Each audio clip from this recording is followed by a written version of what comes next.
Yeah, DB. Oh, just cleaning out the deadwood. Okay.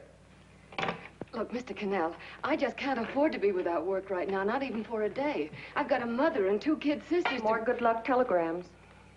Well, you know how it is. I've just got to keep on working, see? Sorry, sister. I was sent down here to clean house. I told you I can't use your column anymore. It's lavender and no lace. Send those other people in. I'll tell you what I'll do. I get $30 a week. I'll take 25, 20 if necessary. I'll do anything you say. It isn't the money. We're after circulation. What we need is fireworks. People who can hit with sledgehammers. Start arguments. Oh, I can do that. I know this town inside out. Oh, give me a chance, All please. right, come in. Cashier's got your check. Who are these people? Gibbs, Froley, Cunningham, Giles.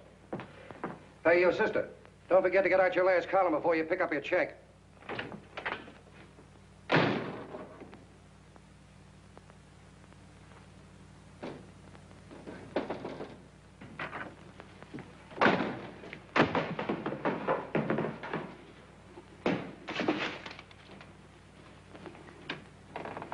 You're a couple of sticks shy in your column, man. Big rich slob like D.B. Norton buys a paper and 40 heads are chopped off. Did you get it, too? Yeah. You too? Oh, Joe. Oh, I'm sorry, darling. Why don't we tear the building down? Before you do, Ann, perhaps you'd better finish this column. Yeah, lavender and old lace. Wait, Joe. Wait. Wants fireworks, huh? Okay.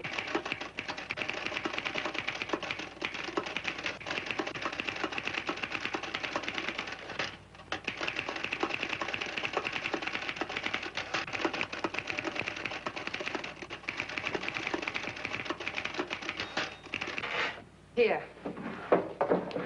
Below is a letter which reached my desk this morning. It's a commentary on what we laughingly call a civilized world. Dear Miss Mitchell, 4 years ago, I was fired out of my job. Since then, I haven't been able to get another one. At first, I was sore at the state administration because it's on account of the slimy politics here we have all this unemployment. But in looking around, it seems the whole world's going to pot. So in protest, I'm going to commit suicide by jumping off the City Hall roof. Signed, a disgusted American citizen, John Doe. Editor's note, if you ask this column, the wrong people are jumping off the roofs. Hey, Ann, this is the old Fakeroo, isn't it? Never mind that, Joe. Go ahead. Sorry.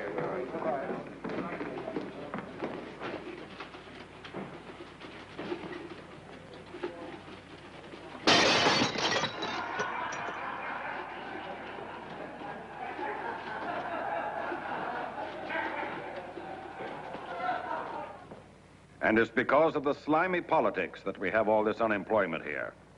There it is. That's D.B. Norton's opening attack on the governor. Why, Jim, it's just a letter sent into a column. No, I can smell it. That's Norton. Good morning, gentlemen. Good morning, Governor. Morning, You're rather early. Governor, did you happen to see this in the new bulletin? Yes. I had it served with my breakfast this morning. Jim thinks it's D.B. Norton at work. Of course it is. Oh, come, Jim. That little item, D.B. Norton does things in a much bigger way. This is his opening attack on you, Governor. Take my word for it. What did he buy a paper for? Why did he engage a high-pressure editor like Connell for? He's in the oil business. I tell you, Governor, he's after your scalp. All right, Jim, all right. Don't burst a blood vessel. I'll look into it. Will you get me Spencer of the Daily Chronicle, please? Yes, I saw it, Governor. If you ask me, that's a phony letter. Why, that gagger's got whiskers on it. Okay, I'll get the mayor and maybe the Chamber of Commerce to go after them. Get Mayor Lovett on the phone. Sorry, the mayor's busy on the other phone. Yes, I know, Mrs. Brewster. It's a terrible reflection on our city. I've had a dozen calls already. Spencer of the Chronicle. Hold him. Just a minute. Yes, Mrs. Brewster. I'm listening. I insist that this John Doe man be found and given a job at once. Now, if something isn't done about it, I'll call out the whole auxiliary. Yes, and the junior auxiliary, too. We'll hold a meeting and see that it is. Yes, Spencer? So, Who? The governor? Well, what about me? It's my building he's jumping off of, and I'm up for re-election, too. What are you doing? Get Connell at the bulletin. Why, he's liable to go right past my window. Get me Canal. What was that? What? Out the window. Something just flew by. I didn't see anything. Well, don't stand there, you idiot. Go and look. Open the window. Oh, why did he have to pick on my building? Is there a crowd in the street? No, sir. Then maybe he's caught on a ledge. Look again. I think it must have been a seagull. A seagull? What's a seagull doing around the city hall? That's a bad omen, isn't it? Oh, no, sir. The seagull is a lovely bird. It's all right, Mrs. Brewster. It was just a seagull. Can I help? Nothing's happened yet. No, I'm watching. Don't worry, Mrs. Brewster. Just leave it all to me. Spencer, I'll call you back. Hello, Connell? What are you doing? This is the mayor. Yes, Mayor Lovett. How many times are you going to call me? I've got everybody and his brother and sister out looking for him. Did you see the box I'm running? An appeal to John Doe. Think it over, John. Life can be beautiful, says Mayor. If you need a job, apply to the editor of this paper and so forth and so forth. Okay, Mayor, I'll let you know as soon as I have something. What? Well, pull down the blinds. Went up to Miss Mitchell's house, boss. Boy, she's in a bad way. Where is she? Hey, do you know something? She supports a mother and 2 kids. What do you know about that? Did you find her? No. Her mother's awful worried about her. When she left the house, she said she was going on a roaring drunk. The girl, I mean. Go out and find her. Sure. Hey, but the biggest thing I didn't tell you, her old man's Doc Mitchell. You know the doctor saved my mother's life and wouldn't take any money for it? You remember that. Okay, boss, I'll go and look for her. Holy smokes, Commissioner, you've had 24 hours. Okay, Hawkshaw, grab a pencil. Here it is again. About 5'5", brown eyes, light chestnut hair, and as fine a pair of legs as ever walked into this office. Did you want to see me? No. I've had the whole Army and Navy out searching for you because that's a game we play here every day. I remember distinctly being fired. That's right. But you have a piece of property that still belongs to this newspaper, and I'd like to have it. What's that? The letter. What letter? The letter from John Doe. Oh. The whole town's in an uproar. We've got to find him, and the letter's the only clue. There is no letter. We'll get a handwriting expert to... What? There is no letter. Say that again. There's no letter. I made it up. You made it up. Mm-hmm. You said you wanted fireworks. Don't you know there are 9 jobs waiting for this guy? 22 families want to board him free. 5 women want to marry him, and the mayor's practically ready to adopt him, and you... Just call the morgue, boss. They said there's a girl there. Shut up. Ann! Say, why didn't you... Beanie! Only one thing to do, Hank. Drop the whole business quickly. How? Run a story. Say John Doe was in here and is sorry he wrote the letter and... That's right. You've got it, sure. He came in here and I made him change his mind. Bulletin editor saves John Doe's life. Why, it's perfect. I'll have Ned write it up. Oh, Ned, I got a story I want you to... Wait a minute. Listen, you great, big, wonderful genius of a newspaper man. You came down here to shoot some life into this dying paper, didn't you? Well, the whole town's curious about John Doe, and boom, just like that, you're going to bury him. There's enough circulation in that man to start a shortage in the ink market. In what man? John Doe. What John Doe? John Doe, the one I made up. Look, genius, now look. Suppose there was a John Doe and he walked into this office. What would you do? Find him a job and forget about the whole business, I suppose, huh? Not me. I'd make a deal with him. A deal? Sure, when you get hold of a stunt that sells papers, you don't drop it like a hot potato. Well, this is good for at least a couple of months. You know what I'd do? Between now and, let's say, Christmas when he's going to jump, I'd run a daily on. Starting with his boyhood, his schooling, his first job. A wide-eyed youngster facing a chaotic world. The problem of the average man, of all the John Does in the world. Now, then comes the drama. He meets discouragement. He finds the world his feet of clay. His ideals crumble. So what does he do? He decides to commit suicide and protest against the state of civilization. He thinks of the river, but no. No, he has a better idea. The city hall. Why? Because he wants to attract attention. He wants to get a few things off his chest, and that's the only way he can get himself heard. So? So he writes me a letter, and I dig him up. He pours out his soul to me. And from now on, we quote, I protest by John Doe. He protests against all the evils in the world. The greed, the lust, the hate, the fear. All of man's inhumanity to man. Arguments will start. Should he commit suicide or should he not? People will write in pleading with him. But no, sir, John Doe will remain adamant. On Christmas Eve, hot or cold, he goes. See? Very pretty. Very pretty indeed, Miss Mitchell. But would you mind telling me who goes on Christmas Eve? John Doe. What John Doe? The one we hire for the job, you lunkhead. Wait a minute. Let me get this through this lame brain of mine. Are you suggesting we go out and hire someone to say he's going to commit suicide on Christmas Eve? Is that it? Well, you're catching on. Who, for instance? Anybody. Beanie'll do. Why, sure. Who, me? Jump off a... Oh, no, any time at Christmas. I'm superstitious.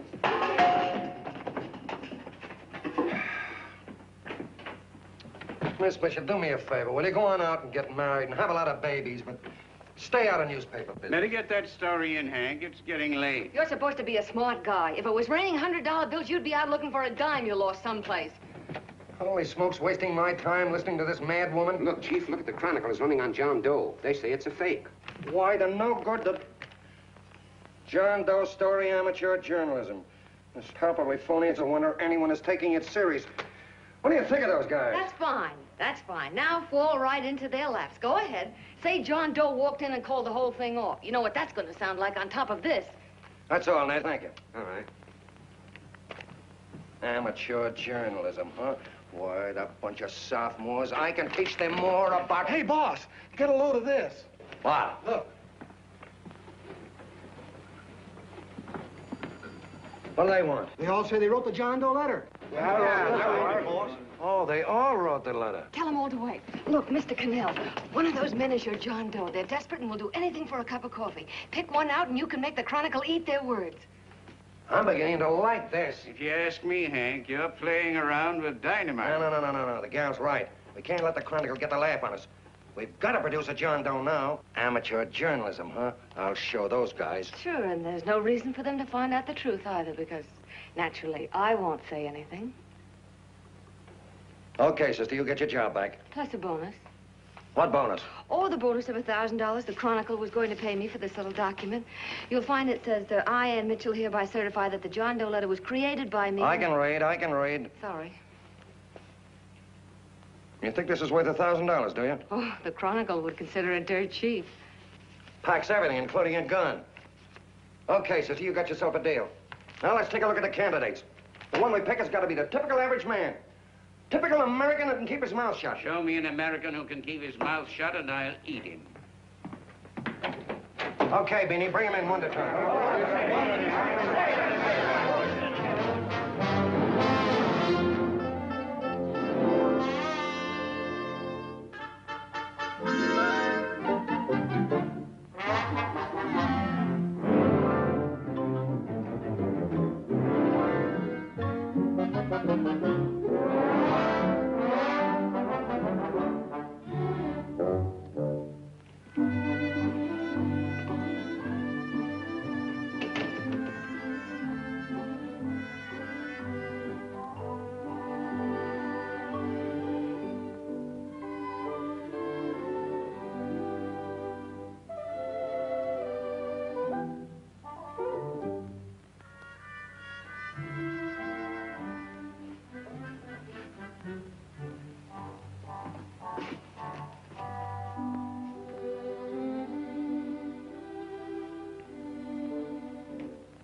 you write that letter to Miss Mitchell?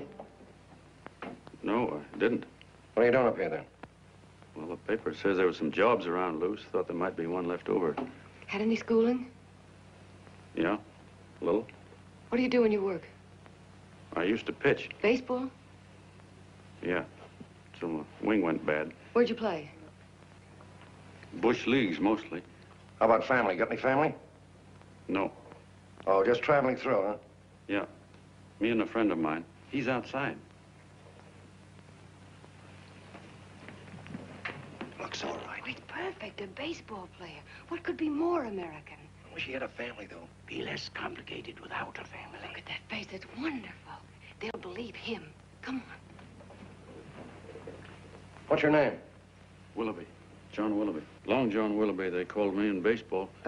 Would you like to make some money?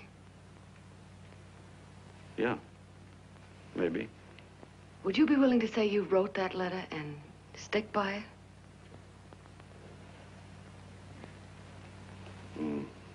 I get the idea. Yeah, maybe. That's our man. He's made to order. I don't know. He don't seem like the kind of a guy that'd fall in line. When you're desperate for money, you do a lot of things, Mr. Cannell. He's our man, I tell you. He's fainted. On, Get the him up. water quickly. Hurry up, Pop. Oh, Right here, sit down. you all right? Yeah, I'm all right. How many is that, 6?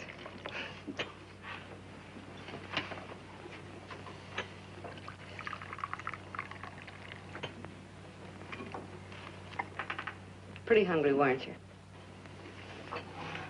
See, all this John Doe business is batty, if you ask me. Well, nobody asked you. Trying to improve the world by jumping off buildings. You couldn't improve the world if the buildings jumped on you. Don't mind the colonel. He hates people. He likes you well enough to stick around. Well, that's because we both play doohickeys. I met him in a boxcar a couple of years ago. I was fooling around with my harmonica, and he comes over and joins in. I haven't been able to shake him since.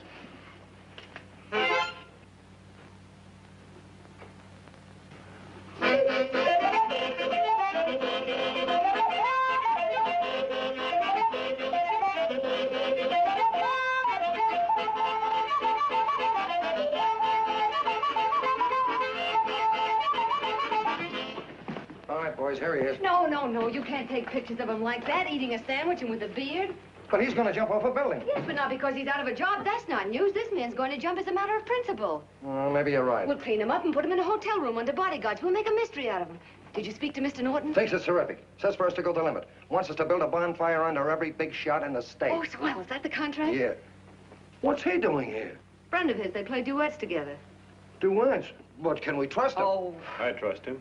Oh, you trust him, eh? Well, that's fine. I suppose he trusts you, too. Oh, stop worrying. He's all right. Okay, but we don't want more than a couple of hundred people in on this thing. Now, the first thing I want is an exact copy of the John Doe letter in your own I've handwriting. got it already. Here. No, that's fine. Now, I want you to sign this agreement.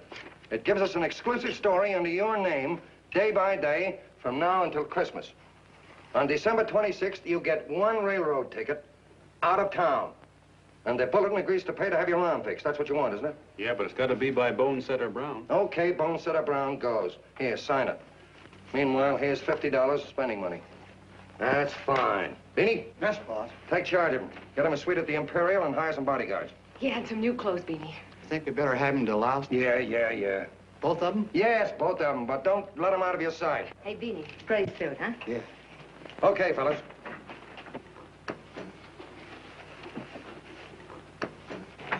Take it easy, John Doe.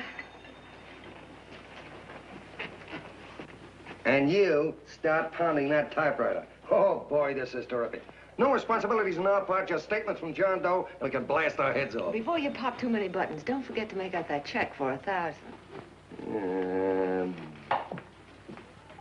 Okay, fellas, now let me see. You sit outside the door. Nobody comes in, see? You two fellas sit in here. Hey, pretty nifty, huh? You ain't gonna get me to stay here. Sure you are. No, sir. That spot under the bridge where we slept last night's good enough for me. Say, what'll I do with this baggage? Go stick him in the bedroom. Give me mine, I ain't staying. You know, we were headed for the Columbia River country before all this John Doe business came up. You remember that, don't you? Sure, I remember. Say, your ears popped coming up in the elevator. Mine did. Oh, long, John. I tell you, it's no good. You're going to get used to a lot of stuff that's going to wreck you. Why, that $50 in your pocket's beginning to show up on you already. And don't pull that on me, neither. Stop worrying, Colonel. I'm going to get my arm fixed out of this. Hey, here's some cigars the boss sent us. Have one. Hey, Help cigars. yourself. No.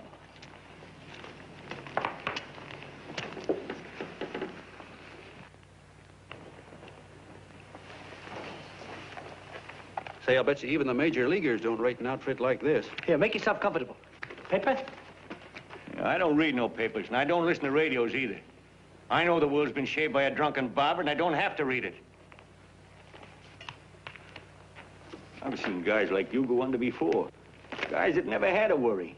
Then they got a hold of some dough and went goofy. The first thing that happens Hey, to a did you guy... get a load of the bedroom? No. The first thing that happens to a guy like that, he starts wanting to go into restaurants and sit down at a table and eat salads and cupcakes and tea. Boy, what that kind of food does to your system.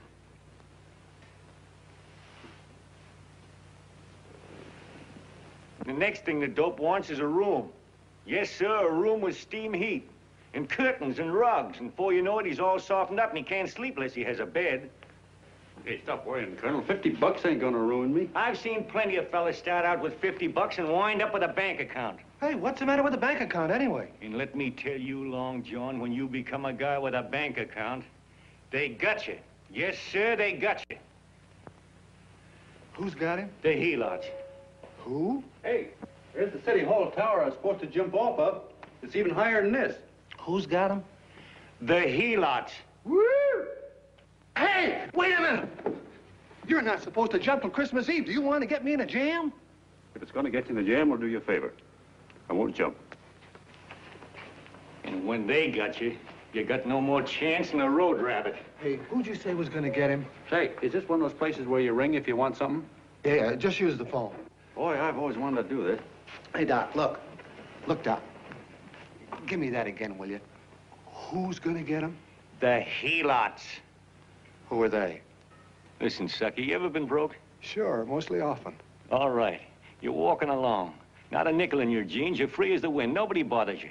Hundreds of people pass you by in every line of business. Shoes, hats, automobiles, radios, furniture, everything. And they're all nice, lovable people. And they let you alone. Is that right? Then you get a hold of some dough, and what happens? All those nice, sweet, lovable people become helots. A lot of heels. They begin creeping up on you, trying to sell you something. They get long claws, and they get a stranglehold on you. And you squirm, and you duck, and you holler, and you try to push them away, but you haven't got a chance. They got you. First thing you know, you own things. A car, for instance. Now your whole life is messed up with a lot more stuff. You get license fees, and number plates, and gas, and oil, and taxes, and insurance, and identification cards, and letters, and bills, and flat tires, and dents, and traffic tickets, and motorcycle cops, and courtrooms, and lawyers, and fines, and 1,000,001 other things. And what happens? You're not the free and happy guy you used to be. You gotta have money to pay for all those things. So you go after what the other fellas got. And there you are. You're a helot yourself.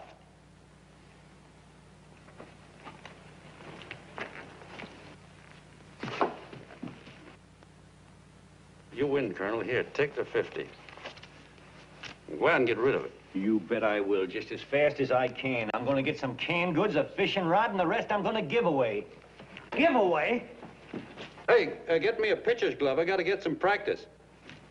Say, he's giving it away. I'm going to get me some of that. Hey, come back here, you helot. Will you send up 5 hamburgers with all the trimmings, 5 chocolate ice cream sodas, and 5 pieces of apple pie? No, apple with cheese. Yeah, thanks.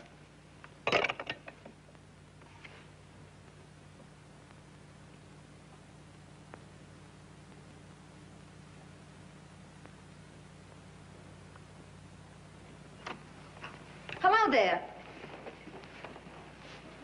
Well, well. If it isn't the man about town. All set, Miss Anne. Oh, yes. Let's go. Let's see, we want some action in these pictures. Action? Mm-hmm. That's good. No, no, no. This man's going to jump off a roof. Oh. Here, wait a minute. Let me comb your hair. Sit down. There, that's better.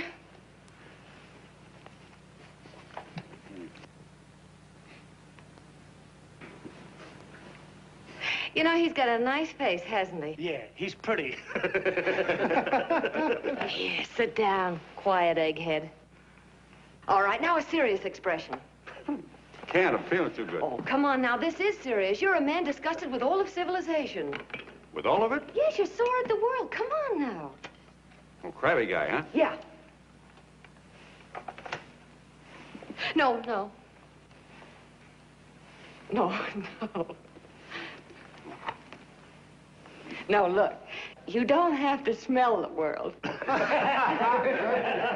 Well, all those guys in the Never pictures mind those guys. All right, stand up.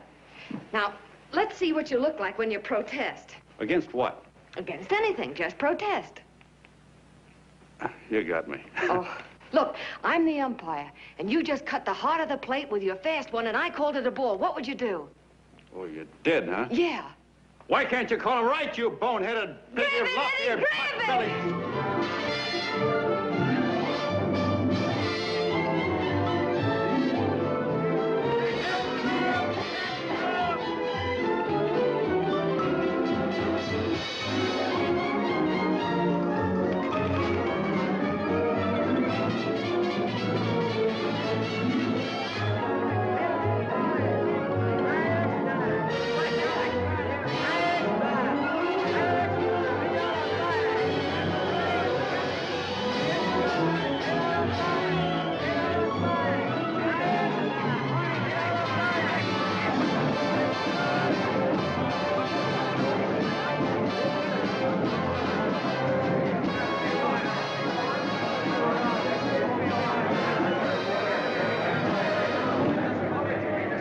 I don't care whose picture they're publishing. I still say that this John Doe person is a myth, and you can quote me on that. And I'm going to insist on his being produced for questioning. You know as well as I do that this whole thing is being engineered by a vicious man with a vicious purpose, Mr. D.B. Norton.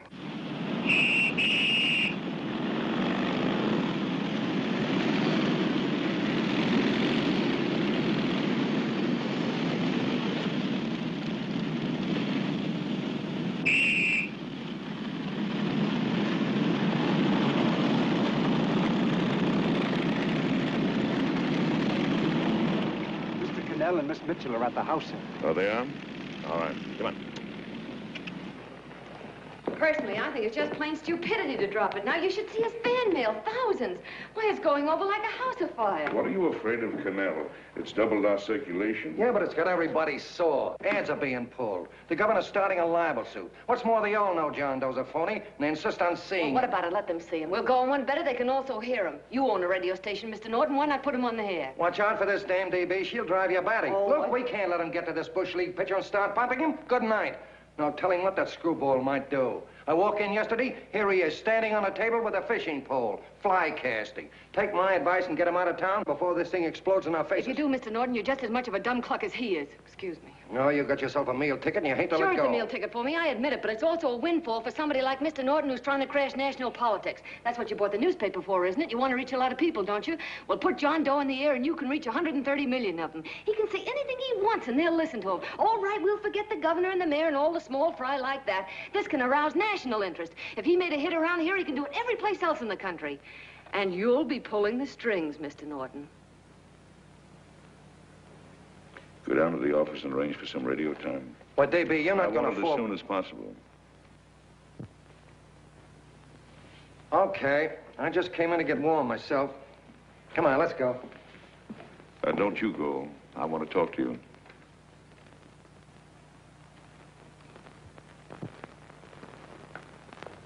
Sit down.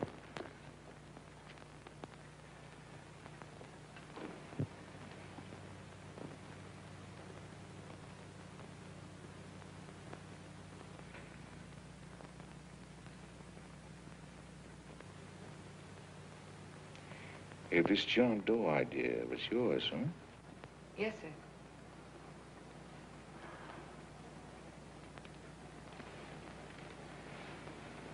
How much money do you get? $30. $30. Well, what are you after? I mean, what do you want? A journalistic career? Money. Money? Well, I'm glad to hear somebody admit it. Do you suppose you could write a radio speech that would put that fellow over? Oh, I'm sure I can. Do it, and I'll give you $100 a week. $100? That's only the beginning. You play your cards right, and you'll never have to worry about money again. Oh, I knew it. Hello. Hello. Whenever there's a pretty woman around. This is my nephew, Ted Sheldon, Miss Mitchell. How do you do? How do you do? All right, Casanova, I'll give you a break. See that Miss Mitchell gets a car to take her home. Always reading my mind, aren't you? Thank you very much for everything. And Miss Mitchell, I think from now on you'd better work directly with me.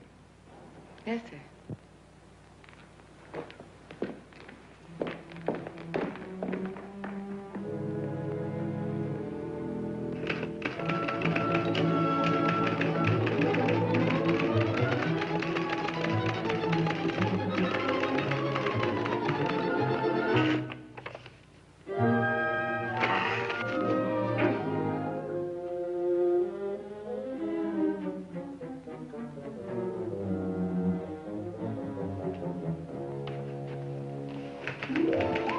Hey! I thought you were asleep. We just night, Lydia. Oh, you little brat, you're just stalling. I said good night. Come, children. It's past your bedtime. Go on, Mama. Come on. Now, Spooch, I'll Stay for through me. I'm done. I'll never get this speech right. Oh, yes, you will, Ann, dear. You're very clever. Yeah, I know. What are you looking for? Your purse, I need $10. What for? I gave you 50 just the other day. Yes, I know, dear, but Mrs. Burke had her baby yesterday. 9 pounds. And there wasn't a thing in the house. And then the community chest lady came. And the 50's all gone, huh? Who's the 10 for? The Websters. The Websters. You remember those lovely people your father used to take care of. I thought I'd buy them some groceries. Oh, Ann, dear, it's a shame those You're poor... marvelous, Ma. You're just like Father used to be. Do you realize a couple of weeks ago we didn't have enough to eat ourselves? Well, yes, I know, dear, but these people are in such need. And we have plenty now. If you're thinking of that $1,000, forget it. It's practically all gone. We owed everybody in town. Now, you just got to stop giving all your money away. Oh, Ann, dear. Oh, I'm sorry, Ma. Oh, don't pay any attention to me. I guess I'm just upset about all this. Gee whiz, here I am with a great opportunity to get somewhere, to give us security for once in our lives, and I'm stuck. If I could put this over, your Mrs. Burke can have 6 babies. You mean this speech you're writing? Yeah, I don't know. I simply can't get it to gel. I created somebody who's going to give up his life for a principle. Hundreds of thousands of people are going to listen to him over the radio. And unless he says something that's sensational, it's just no good. Well, honey, of course, I don't know what kind of a speech you're trying to write. But judging from the samples I've read, I don't think anybody will listen. What? Darling, there's so many complaining political speeches. People are tired of hearing nothing but doom and despair on the radio. If you're going to have him say anything, why don't you let him say something simple and real, something with hope in it? If your father were alive, he'd know what to say. Oh, yeah. Father certainly would. Wait a minute.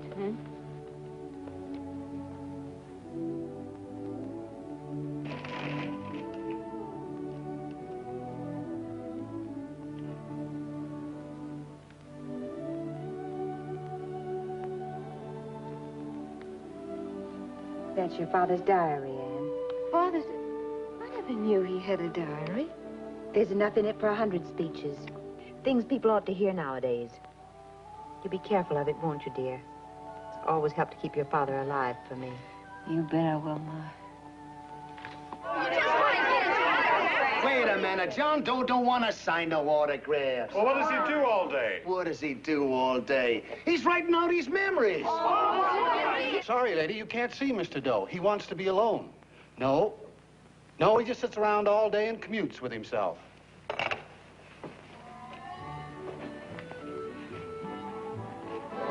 Oh!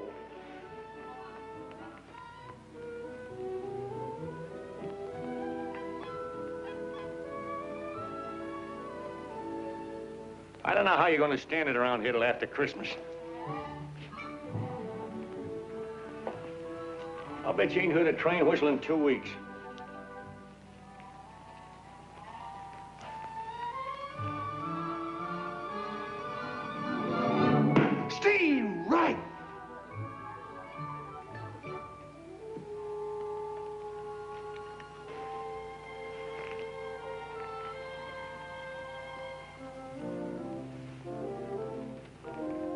yourself while you're hanging around.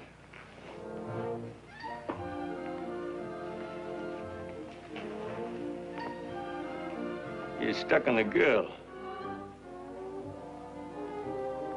That's all a guy needs, is to get hooked up with a woman.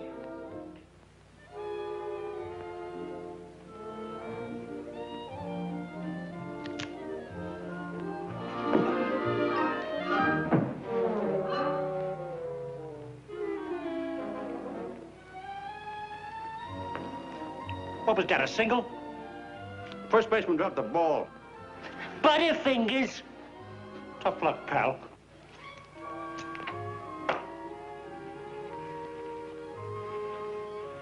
Guy has a woman on his hands. First thing he knows, his life is balled up with a lot more things. Furniture.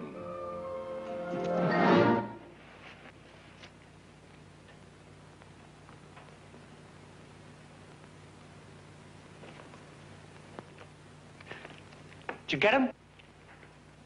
You're out. Swell. What's this, the end of the 8th? 9th.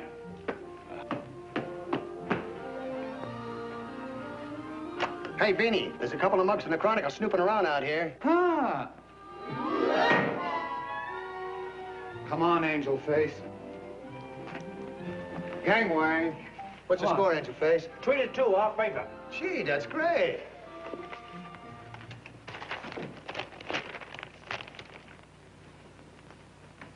Hey, you got swell form there. Must have been a pretty good pitcher. Pretty good. Say, I was just about ready for the major leagues when I chipped a bone in my elbow. I got it pitching a 19-inning game. 19? Yeah. There was a major league scout there watching me, too. And he came down after a game with a contract. You know what? I couldn't lift my arm to sign it. I'll be okay, though, as soon as I get it fixed up. It's too bad. What do you mean, too bad? Huh? Oh, that you'll never be able to play again. What are you talking about? I just told you I was going to get... Well, you know how they are in baseball if a guy's mixed up in a racket. Racket? What do you mean? Well, I was just thinking about this John Doe business. Why, as soon as it comes out it's all a fake, you'll be washed up in baseball, won't you?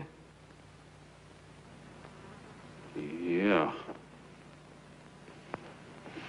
Doggone. I never thought about that.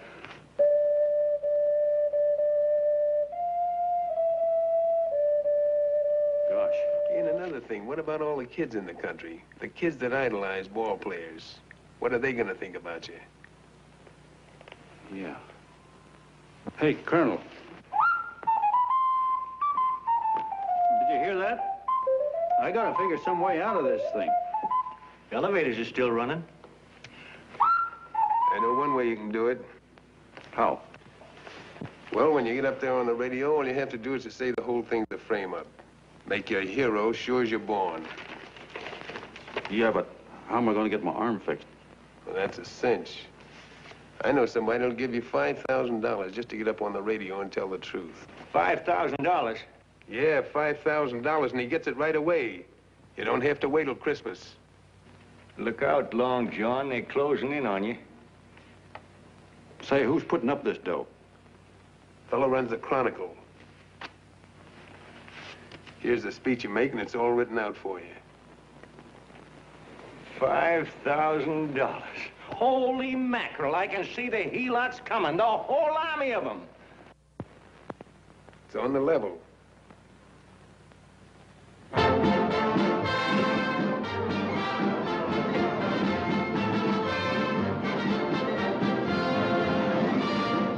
No, I'm sorry. Tickets for the broadcast are all gone. Phone the bulletin. Sorry, no more tickets left.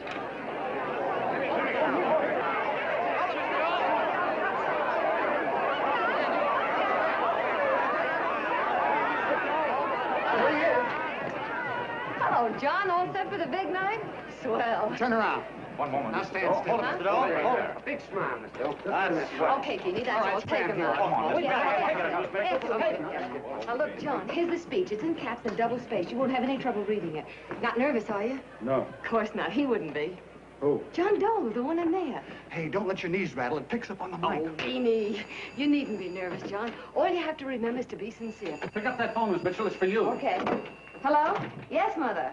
Oh, thank you, darling. Oh, there he is, the poor dear man. Oh, good luck to you, Mr. Doe. We want you to know that we're all for you. The girls all decided that you're not to jump off any roof at all. Even if we have to go, we'll stop it. You got the speech I gave you? Yeah. Now, look. I'll give this money to the colonel just as soon as you get started. We'll have a car waiting at the side entrance for you. Okay. How'd you get in here? Huh? Oh, I just came in to wish him luck. Come on, out. Mother says good luck, too. John, when you read that speech, please believe every word of it. He's turned out to be a wonderful person, John. Who? John Doe, the one in the speech. Oh. You know something? I've actually fallen in love with him. All right, there he is, sister. Now, come on, plenty of room. What's the idea? No, that's too much. That's not so much. Come on. That's it. Oh, this is no time for cheap publicity, Mr. Cannell. Listen, if that guy lays an egg, I want to get something out of it. I'm getting a Jane Doe ready. Oh, come on. Here. Will you, fellas? Give me a chance. I have to raise just one more. Will you, That's please? fine, honey. You go ahead. All right, I need one more. You're ready, honey. Go ahead. How you doing? Oh. All right, Benny, bring him in. Holy smoke, a half a he-lot. There you are, boss, just like you ordered. Symbols of little people. Okay, get him up. All right, young fella. This is ridiculous, Mr. Cannell. Come on, give me a chance. The man's on the air. Hey, Come on, shut up. Oh, fellas, of course you can have all the pictures you want. No, come on, ask. You can have a... Come on, that's right. Do what you can get all the pictures you want. Thank you very much. Come on, will you? That's right. Come on, Snooks, you better bail out. Okay, goodbye, Mr. Doe. Beanie. All right. Better get ready. 1 minute to go. Wow, 1 minute to go and the score is nothing to nothing. Now, please, John, you won't let me down, will you? Will you? Of course you won't. If you'll just think of yourself as the real John Doe. Listen, everything in that speech are things a certain man believed in. He was my father, John. And when he talked, people listened. And they listened to you, too. Funny. You know what my mother said the other night? She said to look into your eyes, that I'd see Father there. Hey, what do you say? Okay, we're coming. Come on. Now, listen, John, you're a pitcher. Now get in there and pitch. Good luck. Give him room. Let him through. Come on.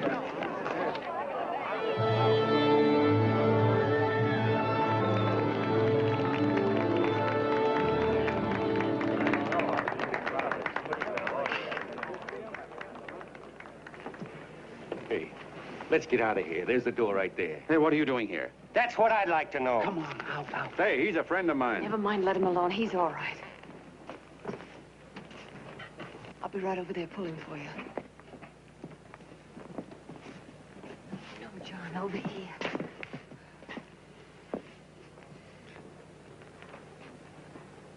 Stand by.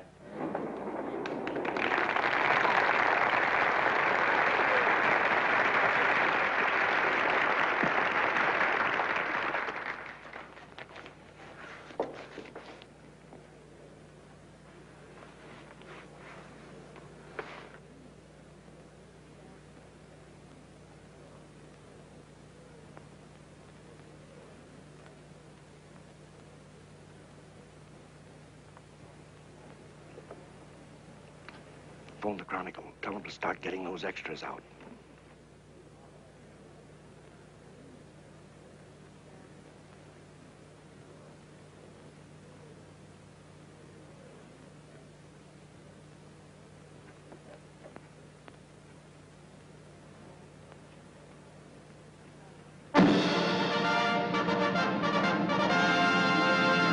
And good evening, ladies and gentlemen. This is Kenneth Fry speaking for the New Bulletin. Tonight we give you something entirely new and different. Standing beside me is the young man who has declared publicly that on Christmas Eve he intends to commit suicide, giving as his reason, quote, "I protest against the state of civilization," end quote. Ladies and gentlemen, the New Bulletin takes pleasure in presenting the man who is fast becoming the most talked of person in the whole country, John Doe.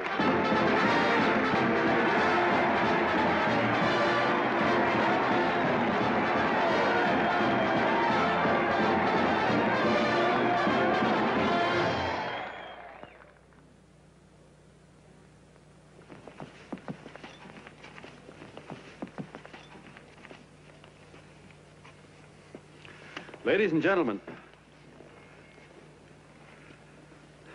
I am the man you all know as John Doe. I took that name because it seems to describe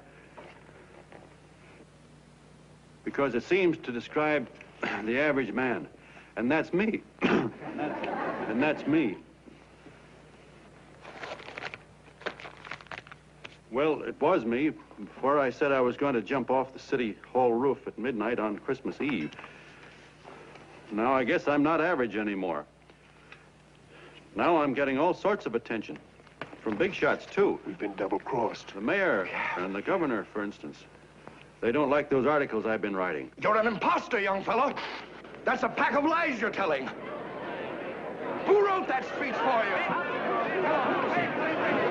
Penny, get that guy. Hey, Penny.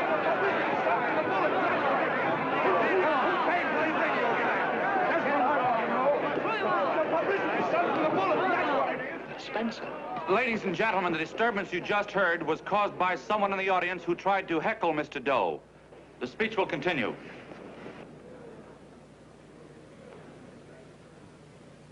Well, people like the governor and that fellow there can stop worrying.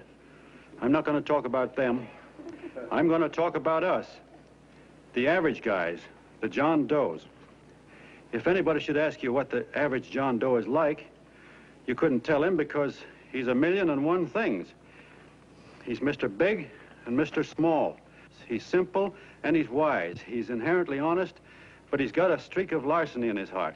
He seldom walks up to a public telephone without shoving his finger into the slot to see if somebody left a nickel there.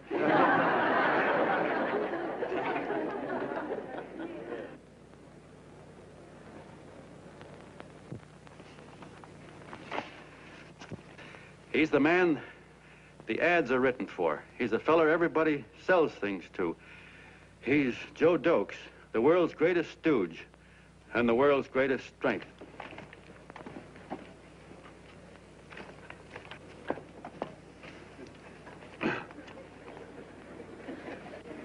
Yes, sir. Yes, sir, we're a great family, the John Does.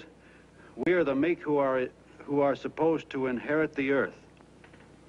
You'll find us everywhere.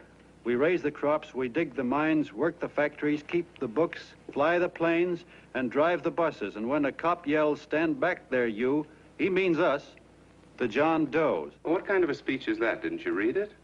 We've existed since time began. We built the pyramids. We saw Christ crucified, pulled the oars for Roman emperors, sailed the boats for Columbus, retreated from Moscow with Napoleon, and froze with Washington at Valley Forge. Yes, sir. We've been in there dodging left hooks since before history began to walk. In our struggle for freedom, we've hit the canvas many a time, but we always bounce back because we're the people, and we're tough.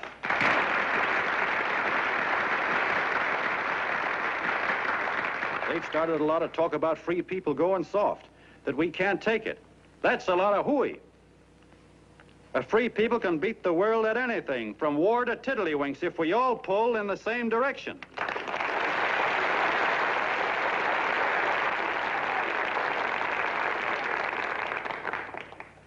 I know a lot of you are saying, "What can I do?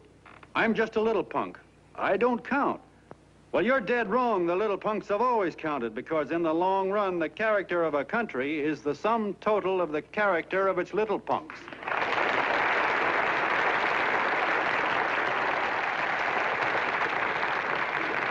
But we've all got to get in there and pitch. We can't win the old ball game unless we have teamwork. And that's where every John Doe comes in. It's up to him to get together with his teammate. And your teammate, my friends, is the guy next door to you. Your neighbor. He's a terribly important guy, that guy next door. You're going to need him, and he's going to need you, so look him up. If he's sick, call on him. If he's hungry, feed him. If he's out of a job, find him one. To most of you, your neighbor is a stranger, a guy with a barking dog and a high fence around him. Now, you can't be a stranger to any guy that's on your own team. So tear down the fence that separates you. Tear down the fence, and you'll tear down a lot of hates and prejudices. Tear down all the fences in the country, and you'll really have teamwork.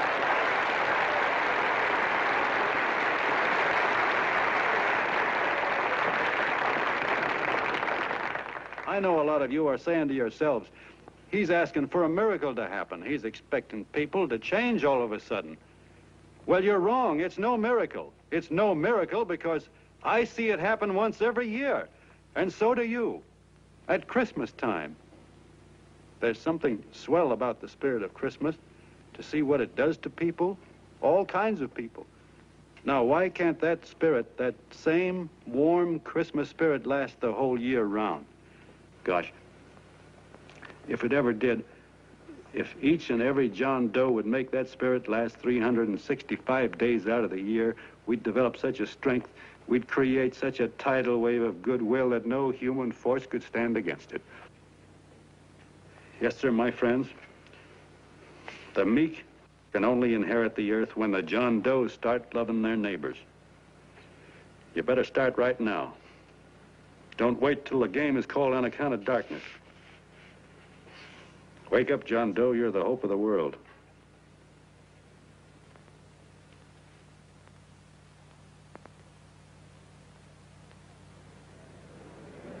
John, you're a wonder.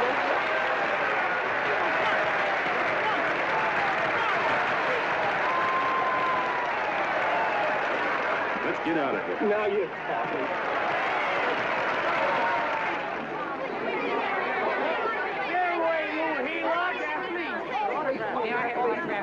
Hey!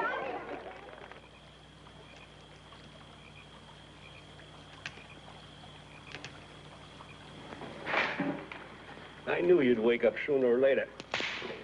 Boy, am I glad we got out of that mess. I had the 5,000 bucks sewed up. Could have been on my way to old Doc Brown.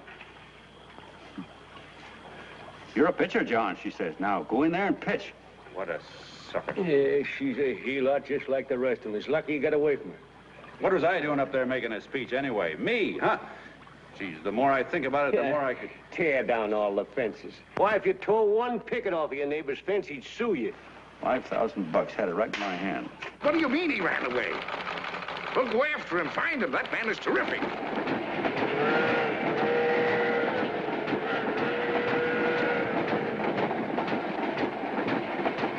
Columbia River, here we come.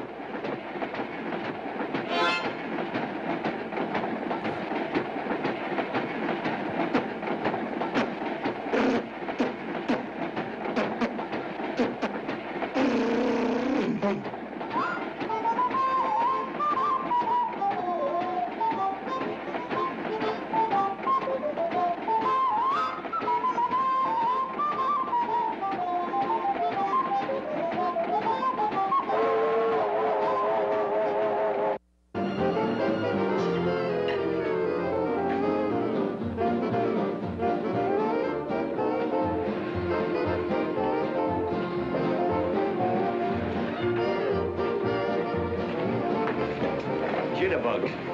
Yeah. Say, how much money we got left? 4 bits. Better make a donuts, huh? Yeah.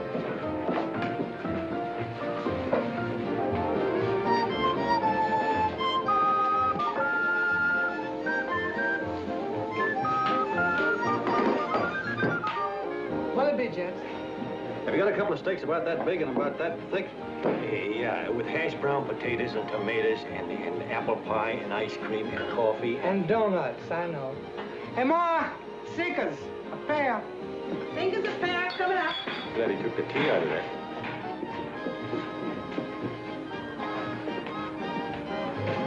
Hey, look. Join the John Doe Club. John Doe Club.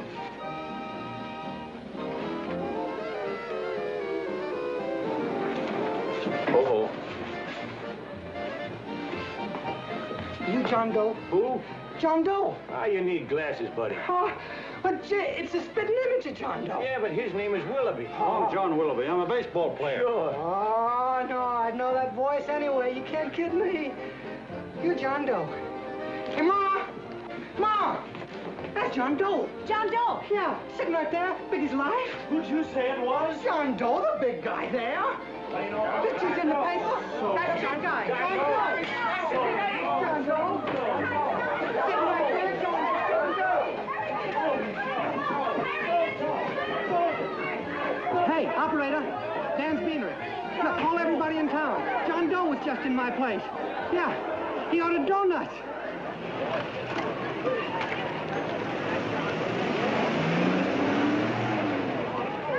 John Doe, let's see John Doe. I know you all. You're all anxious to see John Doe. We're all neighbors. But my office is packed like a sardine box. What does John Doe look like, Mr. Mayor? Oh, he's one of those great big outdoor type men. No, you can't see him. You didn't vote for me the last time. Shame on you. What are you doing there? Get off my front porch anyhow. Mr. Norton come yet? Oh, well, I wonder where he's at. What's keeping him? He should have been here 15 minutes ago. Oh, there he comes now. Now, everybody on your dignity. Don't do anything to disgrace us. A little town, but we got to show off. Better let me talk to him. All right, but present it to him as a great cause for the common man. Ah, here he comes. Now, give him room down there. Give him room, folks. Come on now. Come on. Here he comes. Here he comes. Here's Mr. Norton. How do you do, Mr. Norton? I'm Mayor Hawkins. Here's Mr. Norton. Let me go, you darn fool. I'm the mayor. Mr. Norton. Mr. Norton. Mr. Norton. I'm Mayor Hawkins. Your office telephoned me to hold him. Well, that's fine. How is he? Oh, he's fine. He's right in my office there. You know, it's a great honor having John Doe here, and you too. Haven't had so much excitement since the old city hall burned down. People are so excited and their torch goes off. Oh, Matilda, darling, phone the newspapers, tell them Mr. Norton's here. Step right inside, Mr. Norton. My office. Very comfortable here, Mr. Norton. Just had it air conditioned. Gangway, please. Make room for Mr. Norton. Gangway. Gangway. Here he is, Mr. Norton. Well taken care of. The neighbors are serving him a light lunch. Hello, John.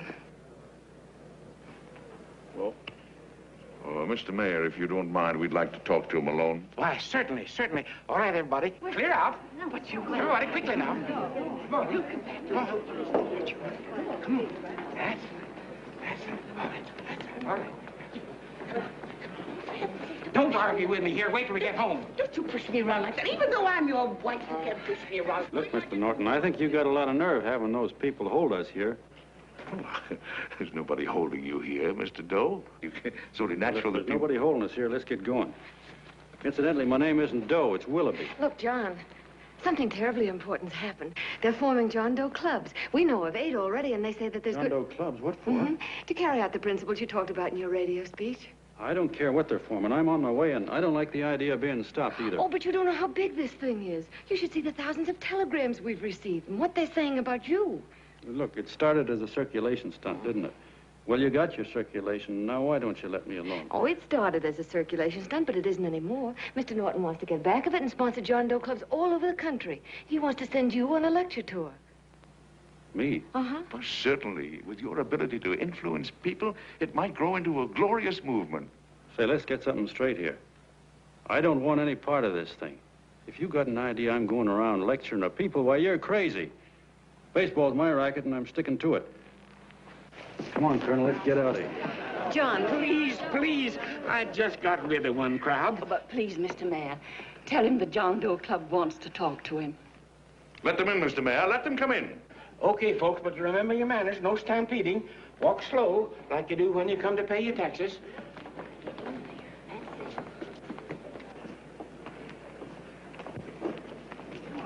Okay. All right, give me a chance. Come right in. My name's Bert Hansen, Mr. Doe. I'm the head soda jerker at Schwabacker's drugstore. Well, sir, you see, me and my wife, we heard your broadcast, and we got quite a bang out of it, especially my wife.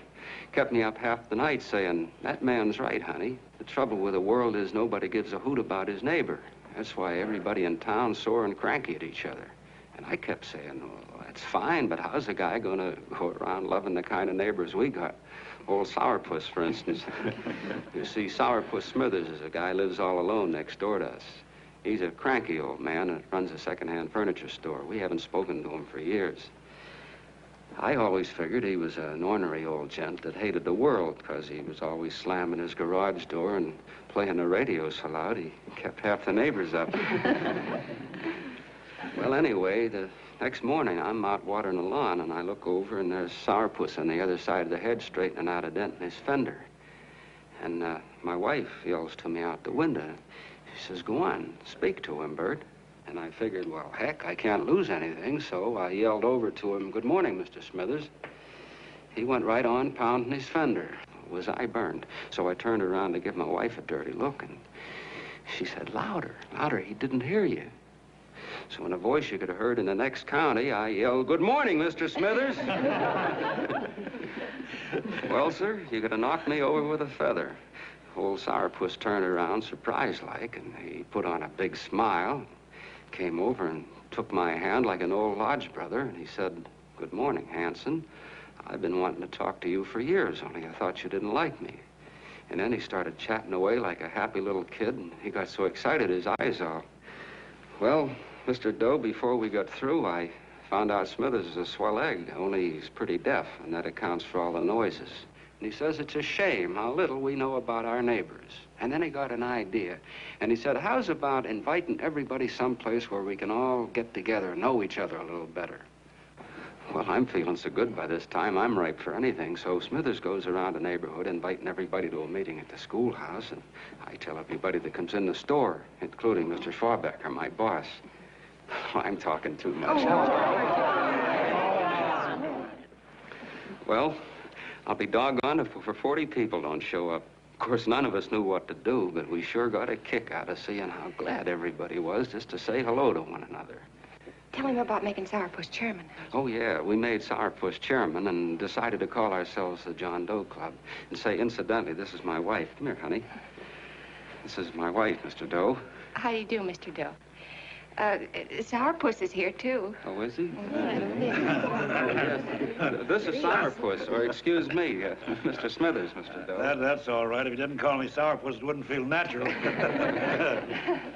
Well, anyway, I guess nearly everybody in the neighborhood came except the Delaney's. The Delaney's live in a big house with an iron fence around it, and they always keep their blinds drawn. And we always figured that he was just an old miser that sat back counting his money, so why bother about inviting him? Until Grimes, the milkman, spoke up, and he said, say, you've got the Delaney's all wrong. And then he tells us about how they canceled their milk last week, and how when he found a note in the bottle, he got kind of curious-like, and he sort of peeked in under the blinds and found the house was empty. If you ask me, he says, they're starving. Old man Delaney has been bringing his furniture over to my place at night, one piece at a time, and selling it. Yeah, and, well, sir, a half dozen of us ran over there to fetch him, and we brought him to the meeting. And what a reception they got. Why, everybody shook hands with him and made a fuss over them, and, well, finally, Mr. and Mrs. Delaney just sat right down and cried. And then we started to find out about a lot of other people. Yeah, sure. Well, you know Grubel, for instance. Grubel's here. See? Yeah, that's a...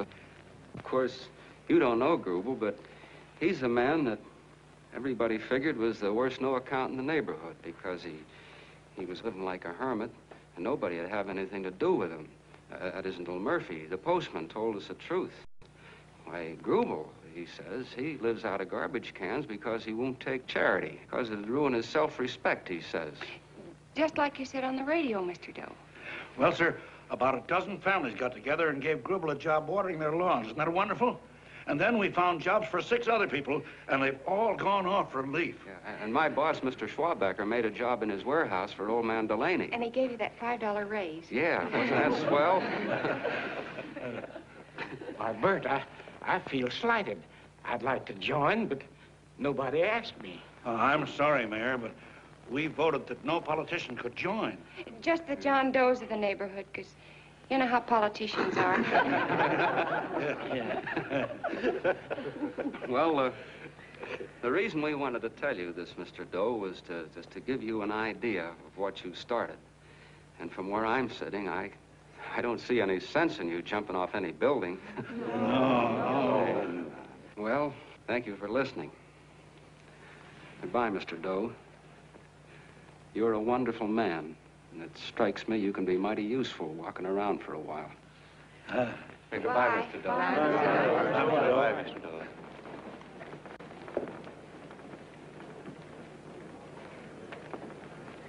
I'm Mrs. Delaney, Mr. Doe, and God bless you, my boy.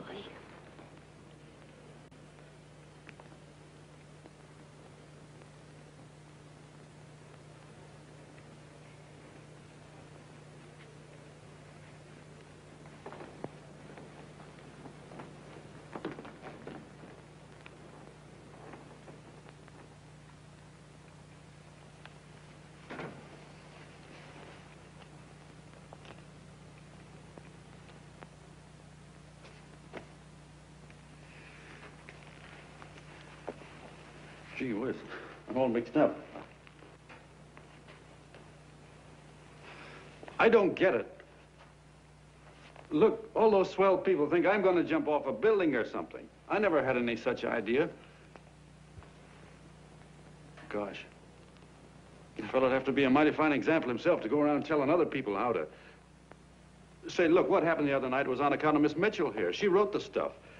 Don't you see what a wonderful thing this can be? But we need you, John. You're hooked. I can see that right now. They got you. Well, I'm through. For 3 years, I've been trying to get you up to the Columbia River country.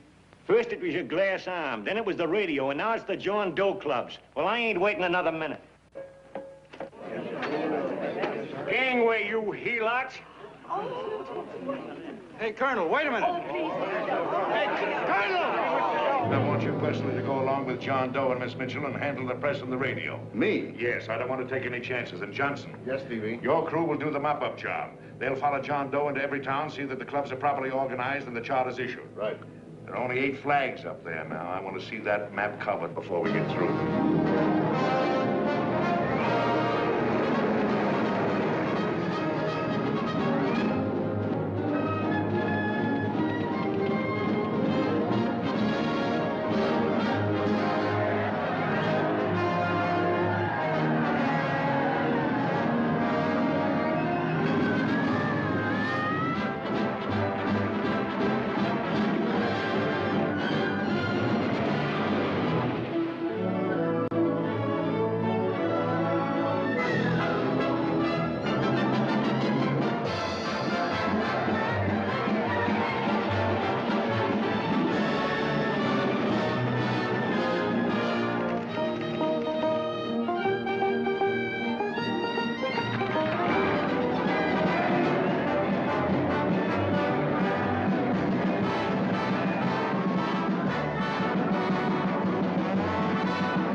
If they made demands, I'd understand it. But the John Does ask for nothing. People are going off relief. If this keeps up, I'll be out of a job. As soon as he gets strong enough, we'll find out what John Doe wants. 30 every Thursday. 60 at 60. Who knows what? I'm sorry, boss. They just won't let anybody talk politics to them. It's crazy. We've got to get to them. They represent millions of voters.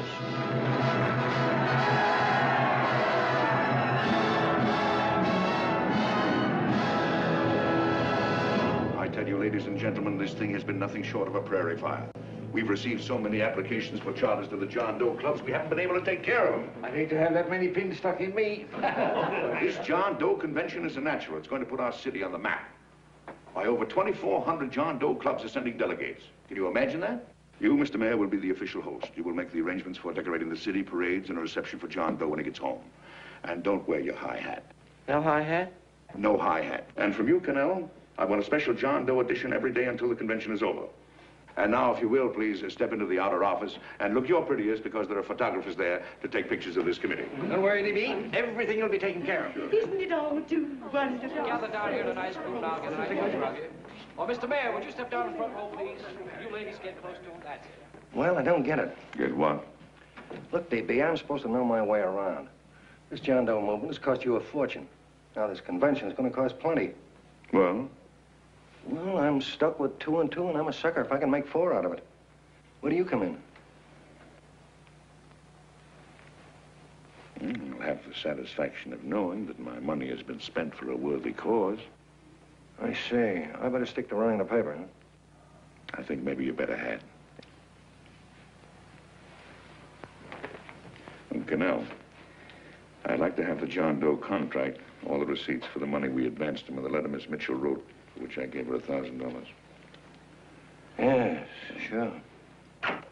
Well, we leave for the airport. Half an hour. Is that Johnny boy's room? Better hustle him up. He'll be ready on time. He's packing now. Ah, good. Did you see his picture on the cover of Time? Yeah.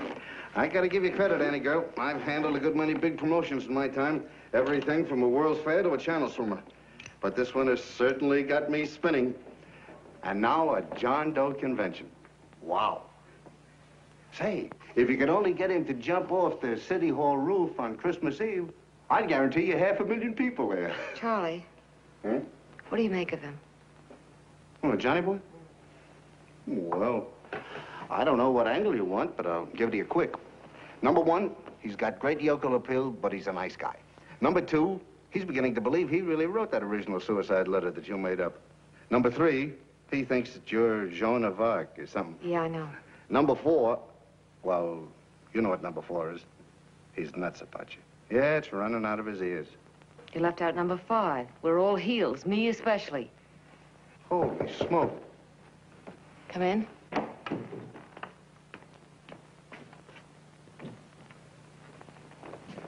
Small pack. Good, I'll go and get Beanie Boy. Okay, Charlie boy.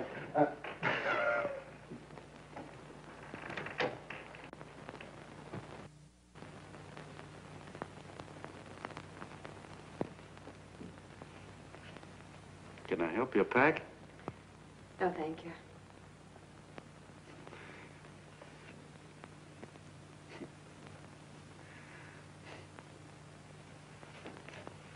You care if I sit down out here?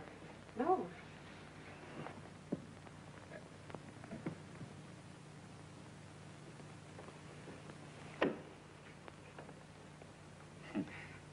You know, I had a crazy dream last night. It was about you. About me? Yeah, sure was crazy. I dreamt I was your father.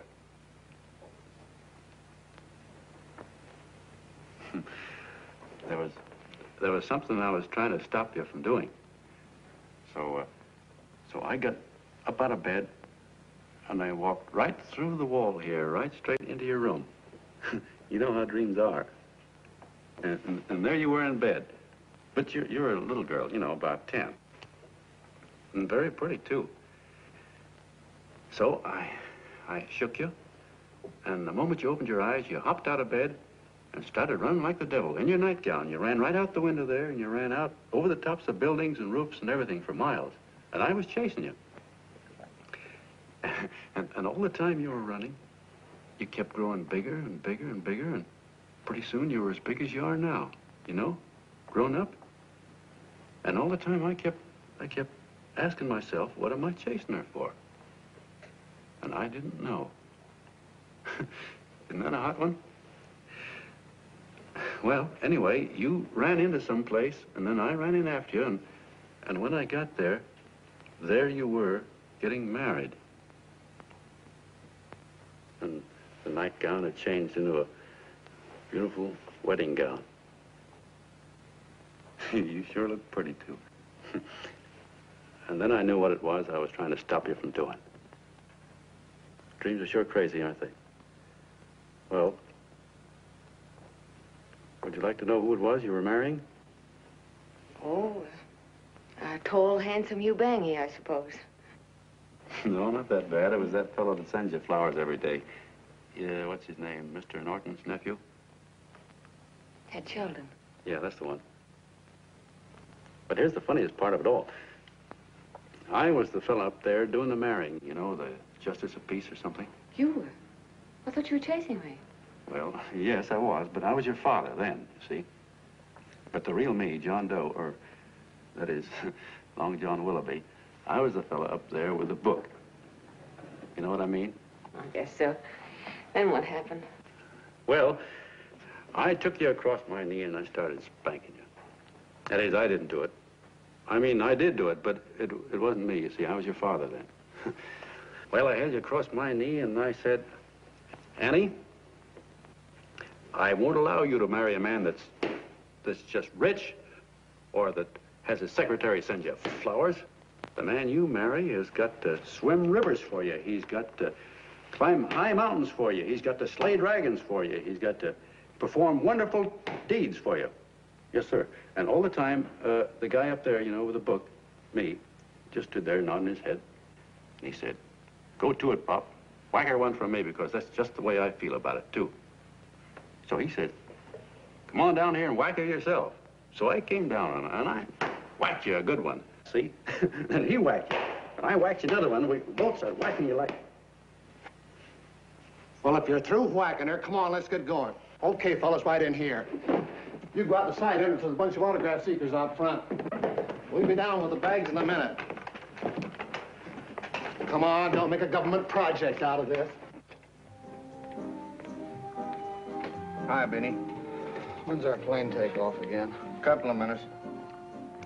How many people do you think we've talked to already, outside the radio, I mean? Oh, I don't know. About 300,000. 300,000. What makes them do it, Ann? What makes them come and listen and get up their John Doe clubs the way they do? I've been trying to figure it out. Look, John, what we're handing them are platitudes. Things they've heard a million times. Love thy neighbor, clouds have silver linings, turn the other cheek. It's just a... Yeah, I heard them a million times, too, but there you are. Maybe they're like me, just beginning to get an idea what those things mean. You know, I never thought much about people before. They were always just somebody to fill up the bleachers. And the only time I worried about them is when they didn't come in to see me pitch. You know, lately I've been watching them when I talk to them.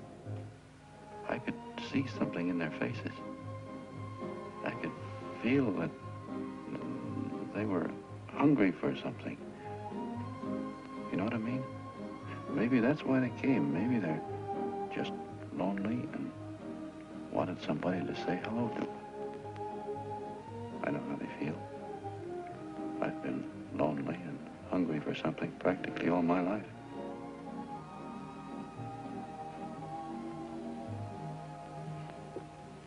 All aboard, folks. That's nice that it's fine. Yeah, that's true. Oh, somebody else sitting here? No, that's your seat. And this is your coat. Mine? A little token of appreciation. Oh. Oh, it's beautiful, D.B. Well, I don't quite know what to say. Well, don't say anything at all. Just sit down. Oh. Go ahead, open it. Oh. Oh, it's lovely. And a new contract goes with it. Well, come on, spring it. You've got something on your mind. It must be stupendous. You know, that's what I like about it. Right to the point, like that. All right, Practical Annie, here it is. Tomorrow night, before a crowd of 15,000 people and talking over a nationwide radio hookup, John Doe will announce the formation of a third party. A third party? Yes, the John Doe Party, devoted entirely to the interests of all the John Does all over the country, which practically means 90% of the voters. He will also announce the third party's candidate for the presidency, a man whom he personally recommends, a great humanitarian, the best friend the John Does have. Mr. D.B. Norton. Yes.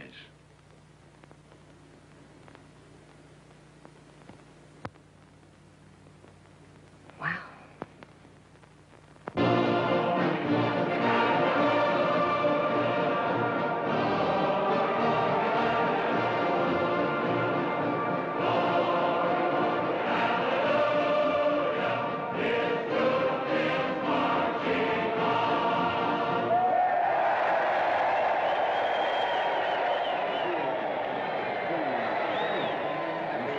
And although the opening of the convention is hours off, the delegates are already pouring into the ballpark by the droves, with lunch baskets, banners, and petitions asking John Doe not to jump off any roof. No matter how you look at it, it's still a phenomenal movement. These John Does, or the hoi polloi, as you've heard people call them, have been laughed at and ridiculed, but here they are, gay and happy, having traveled thousands of miles, their expenses paid by their neighbors, to come here to pay homage to their hero, John Doe. And in these days of wars and bombings, it's a hopeful sign that a simple idea like this can sweep the country. An idea based on friendliness, on giving and not taking, on helping your neighbor and asking nothing in return. And if a thing like this can happen, don't let any of your grumbling friends tell you that humanity is falling apart. This is John B. Hughes, signing off now and returning you to our main studio until 9 o'clock, when the convention will officially open. Oh, John, come in. Say, I'm kind of... It's raining out a little. That's all right. It's good to see you. Sit down. Thanks.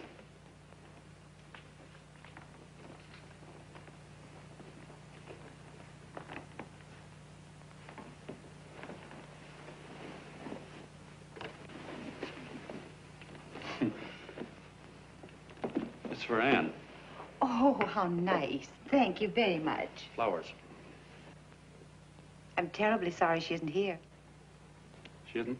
No, she just left. I'm surprised you didn't run into her. She went over to Mr. Norton's house. Oh. Did you want to see her about something important? Yeah. Well, no, it'll wait. Say, he's a nice man, isn't he? Mr. Norton, I mean. He's done an awful lot for the...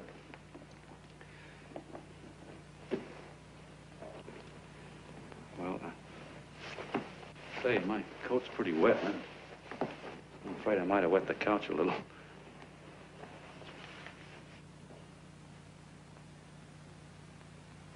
Well, I guess I'll see her at the convention later. Yes, of course. I'll see that she gets the flowers.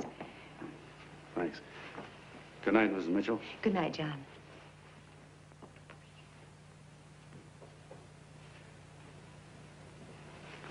Say, Miss Mitchell, I'm kind of glad Anne isn't here. You see, I came over here hoping to see her alone, and kind of hoping I wouldn't, too, you know what I mean? There was something I wanted to talk to her about. But, well, it'll wait, I guess. Good night. Good night, John. Say, look, Mrs. Mitchell, have you ever been married? Oh, I'm sure you have. Gosh, that's pretty silly. I guess you must think I'm kind of batty. Well, I guess I'd better be going at that. John, my husband said, I love you. Will you marry me? You did? What happened? I married him. Well, yeah, that's what I mean, see? It was easy as all that, huh? Uh-huh. Yeah, but look, Mrs. Mitchell, you know, I love Anne, and it's going to be awfully hard for me to say it because, well, you know, she's so wonderful. And, well, the best I ever was a Bush League pitcher. And, you know, I think she's in love with another man, the one she made up. You know, the real John Doe. Well, that's pretty tough competition. I bet you he'd know how to say it all right. On me, I get up to it and around it and in back of it, but I never get right to it. You know what I mean? So the only chance I've got is, well, if somebody could kind of give her a warning, sort of prepare her for the shock. You mean you'd like me to do it? Well, I was thinking that, yeah, you know, sort of break the ice. Of course I will, John. Gee, well, thank you, Mrs. Mitchell. Hey, you're okay.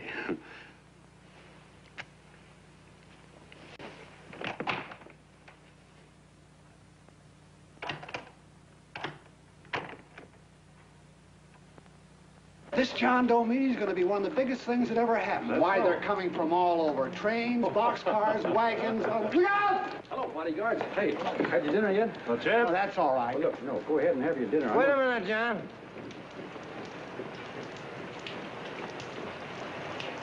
Hello, Mr. Connell. How are you, John?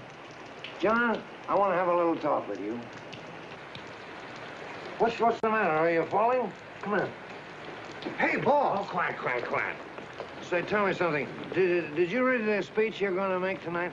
No, I never read the speeches before I make them. I get more of a kick out of it that way. Uh-huh. It's just exactly what I thought. Beanie, go on down to the office, tell Pop to give you the speech. There's a copy on my desk. Gee whiz, boss, you know Mr. Norton told me not to leave him, not even for a minute. Go on. We'll be at Jim's bar up the street.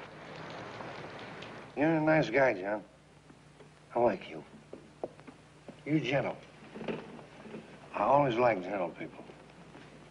Me, I'm hard.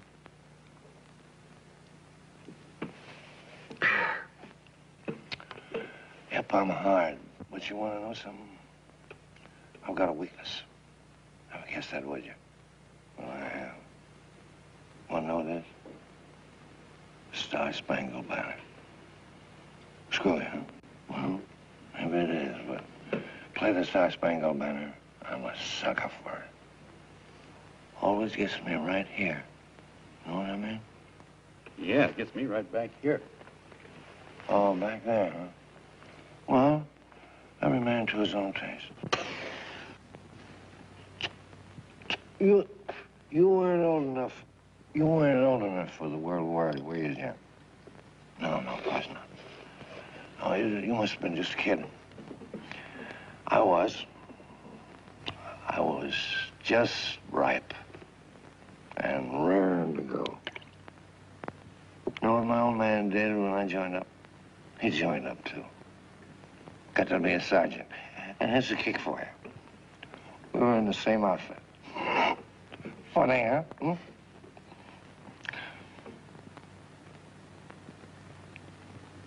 He was killed, you know. I saw him get it. I was right there, and I saw it with my own eyes. Me, I came out without a scratch. That is, excepting my ulcers.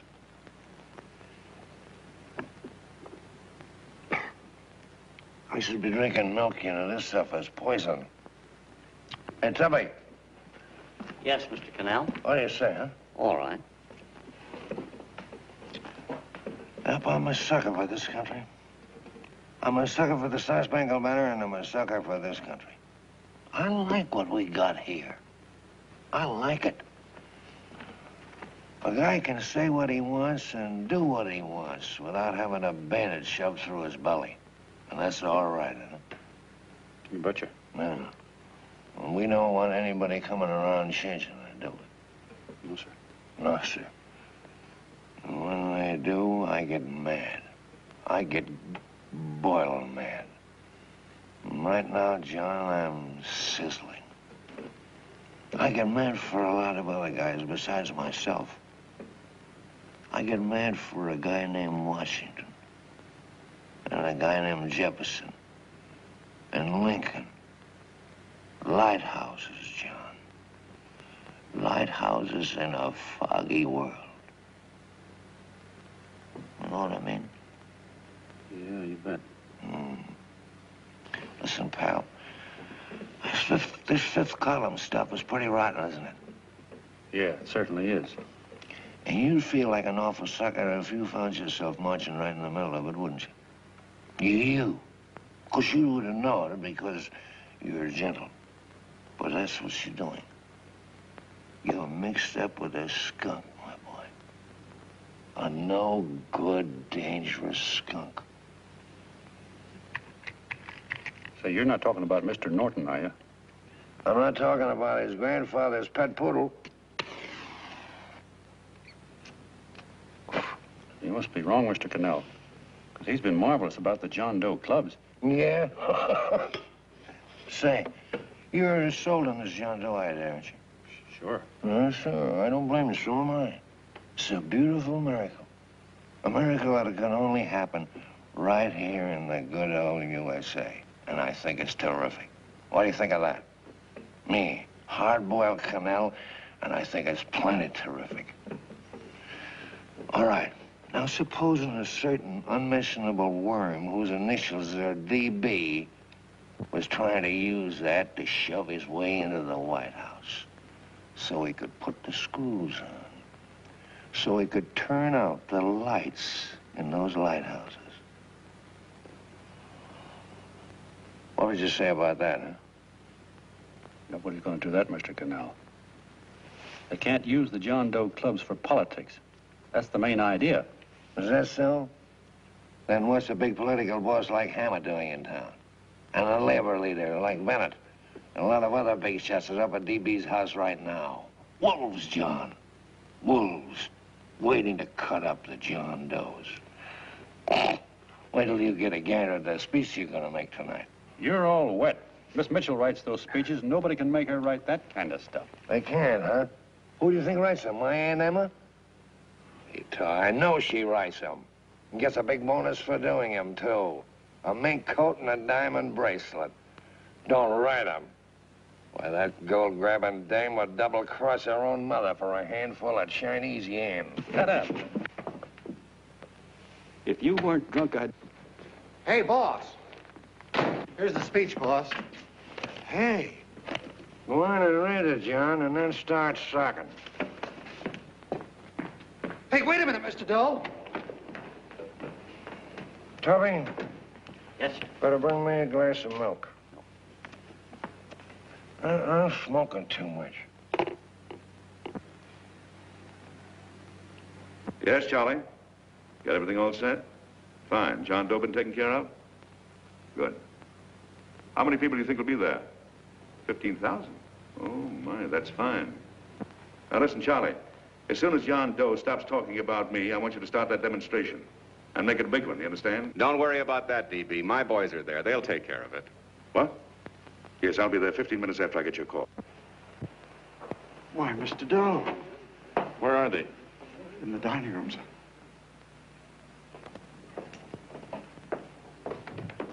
Now, gentlemen, I think we're about ready to throw that great big bombshell. Yeah, well, it's about time.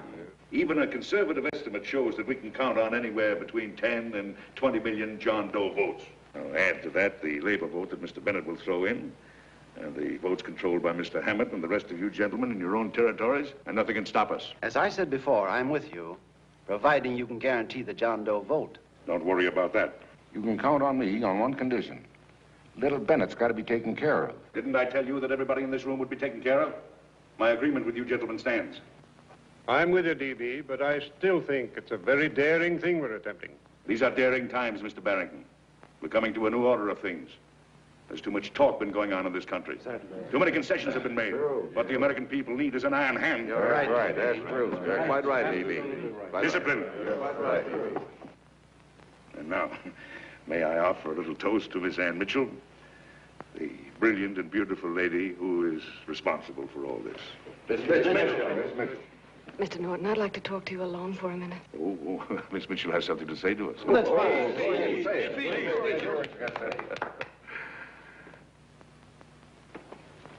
Hello.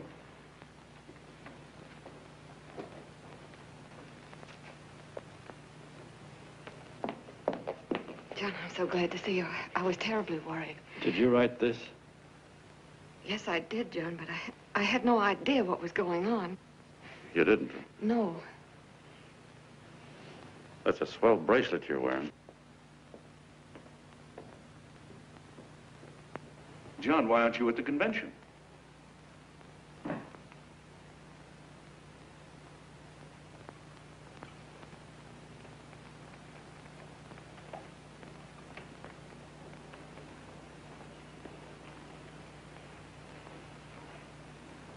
Is there anything wrong? No, nothing's wrong. Everything's fine. So there's going to be a new order of things, huh? Everybody's going to cut himself a nice fat slice of the John Does, eh? You forgot one detail, Mr. Big Shot. You forgot me, the prize stooge of the world. Why, if you or anybody else thinks he's going to use the John Doe clubs for his own rotten purpose, he's going to have to do it over my dead body. Oh, hold on a minute, young man. Hold on. That's rather big talk. I started the John Doe clubs with my money. And I'll decide whether or not they're being properly used. No, you won't. You're through deciding anything. And what's more, I'm going down to that convention, and I'm going to tell those people exactly what you and all your fine-feathered friends here are trying to cook up for them. And I'm going to say it in my own words this time. Stop him, Stevie. You ruined us, Stevie. Wait a minute, fella. My uncle wants to talk to you. Listen to me, my son. Before you lose your head completely, may I remind you that I picked you up out of the gutter and I can throw you right back there again? You've got a nerve accusing people of things. These gentlemen and I know what's best for the John Does of America, regardless of what tramps like you think. Get off that righteous horse of yours and come to your senses. You're the fake. We believe in what we're doing. You're the one that was paid the 30 pieces of silver. Have you forgotten that? Well, I haven't. You're a fake John Doe, and I can prove it. You're the big hero that's supposed to jump off tall buildings and things. Do you remember? What do you suppose your precious John Does will say when they find out that you never had any intention of doing it, that you were being paid to say so? You're lucky they don't run you out of the country. With the newspapers and the radio stations that these gentlemen control, we can kill the John Doe movement deader than a doornail. We'll do it, too, the moment you step out of line. Now, if you still want to go to that convention and shoot your trap off, you go ahead and do it.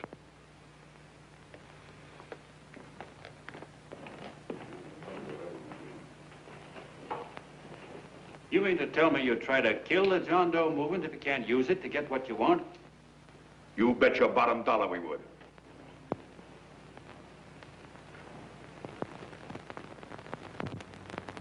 Well, that certainly is a new low. I guess I've seen everything now. You sit there back of your big cigars and think of deliberately killing an idea that's made millions of people a little bit happier. An idea that's brought thousands of them here from all over the country, by bus and by freight and jalopies and on foot, so they could pass on to each other their own simple little experiences. Why, look, I'm just a mug and I know it, but I'm beginning to understand a lot of things. Why, your type's as old as history. If you can't lay your dirty fingers on a decent idea and twist it and squeeze it and stuff it into your own pocket, you slap it down. Like dogs, if you can't eat something, you bury it. Why, this is the one worthwhile thing that's come along. People are finally finding out that the guy next door isn't a bad egg. That's simple, isn't it? And yet a thing like that's got a chance of spreading till it touches every last doggone human being in the world, and you talk about killing it. Why, when this fire dies down, what's going to be left? More misery, more hunger, and more hate. And what's to prevent that from starting all over again? Nobody knows the answer to that one, and certainly not you with those slimy, bollocksed up theories you got. The John Doe idea may be the answer, though. It may be the one thing capable of saving this cockeyed world, yet you sit back there on your fat hulks and tell me you'll kill it if you can't use it. Well, you go ahead and try. You couldn't do it in a million years with all your radio stations and all your power, because it's bigger than whether I'm a fake. It's bigger than your ambitions, and it's bigger than all the bracelets and fur coats in the world. You bet it is, John. And that's exactly what I'm going down there to tell those people. A minute, you ungrateful rat. My uncle's been too good to you. Getting away. Give me the bullet. John! I've always told you, D.B., you're playing with dynamite. Which way? All right, now, girl, get away. Before he gets through tonight, he'll ruin us all. I'll stop him cold. Don't worry, I've been ready for this. John! Oh, John, please listen to me. Please, I can explain everything, John. I didn't know what they were going to do. Let me go with you, John. John, please. Go ahead, driver. Ballpark. Explain it to you, John. Please let me go with you. Please. John! Mr. Martin wants to see you. Listen to me, Mayor Lovett. You do as I say. I want them both arrested. You tell the police department to pick up Cannell. I've got the girl here. I've got the bullet. I don't care what you charge him with. If you're worried, let him go in the morning, but keep him in jail overnight. Hello, Bulletin. Put that wire on.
begin with the short prayer. Quiet, please. Ladies and gentlemen, let us have a moment of silent prayer for the John Does all over the world, many of whom are homeless and hungry. Rise, please. Everybody rise.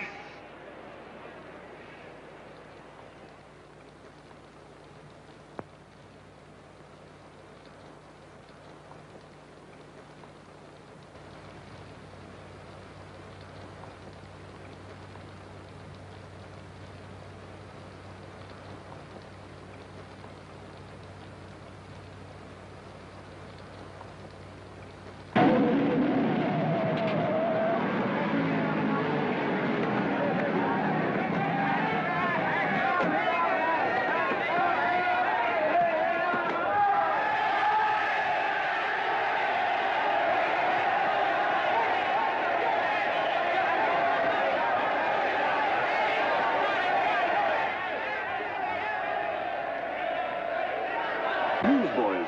Hundreds of yelling newsboys are swarming into the park like locusts. They're yelling John Doe's a fake. Fake.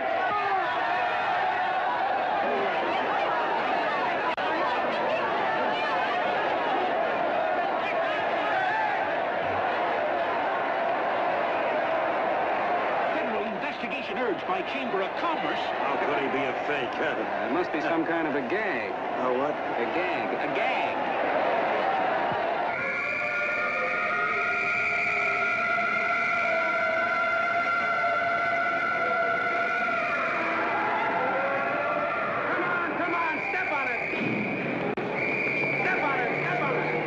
Places now, so let's get going. Wait for the feet. Hey, miss, will you autograph my balloon? Sure.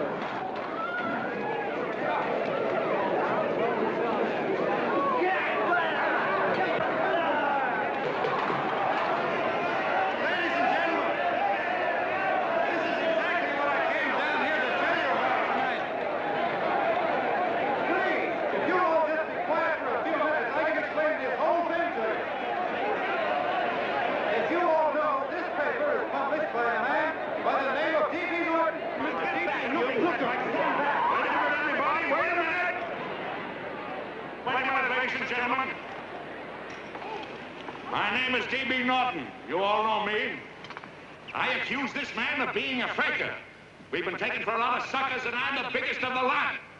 I spend a fortune backing this man in what I believe to be a sincere and worthy cause, just as you all did.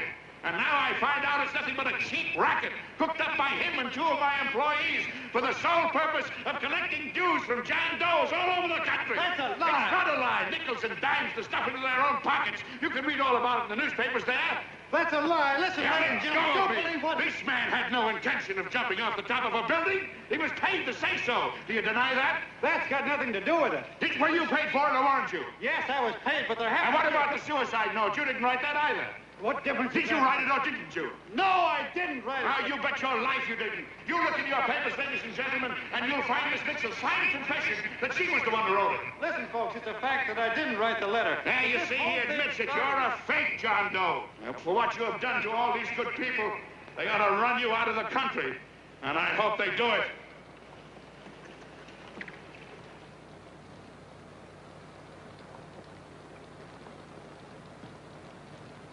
Speak up, John. We believe you.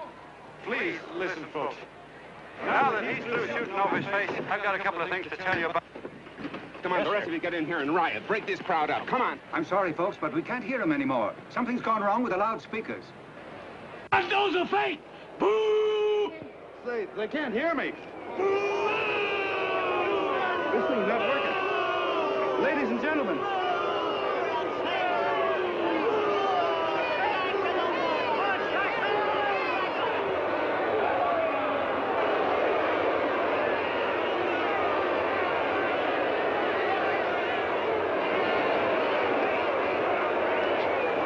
This thing's bigger than whether I'm a fake.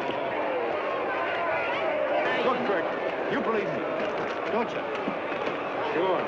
I believe you. Walking my legs off, digging up 5,000 signatures for a phony. Well, there you are, Mr. Doe. 5,000 names asking you not to jump off any roof. It makes no difference, Bert. The idea's still good. We don't have to give up our club. Yeah, well, you can have it. They're starting to throw things. Somebody's going to get hurt. I'm afraid it'll be John Doe. Listen to that mob. I've got to go to him. All right, lady. Can't let you out. Let me go. I want to go to him. Oh, please. Please let me go. They're crucifying him. I can help him. Sorry, sister. We got orders to hold. Orders from who? Can't you see it's a framer? Oh, mother, they won't let me go. They won't let me go. Listen to me. You gotta listen to me, everybody. Back to the jungle, you hobo! Just another racket. Stick to your gloves. We've been fed baloney so long, we're getting used to it.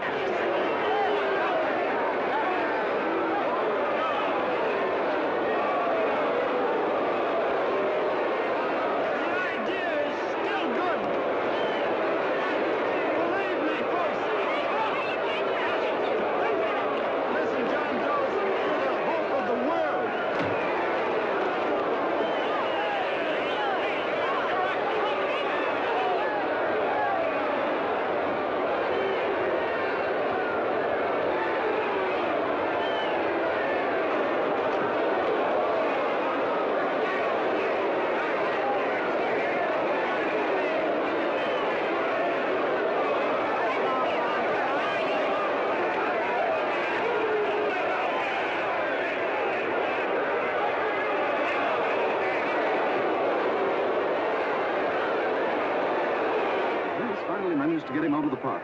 But if that boy isn't hurt, it'll be a miracle. Ladies and gentlemen, this certainly looks like the end of the John Doe movement. Well, boys, you can chalk up another one to the Pontius Pilates.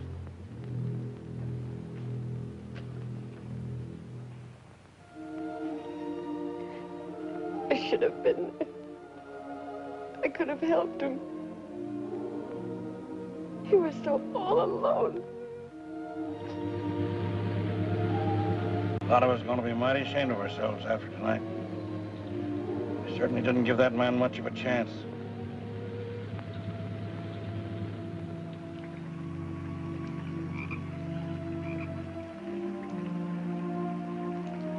Have some more coffee, Long John? No thanks, Carl.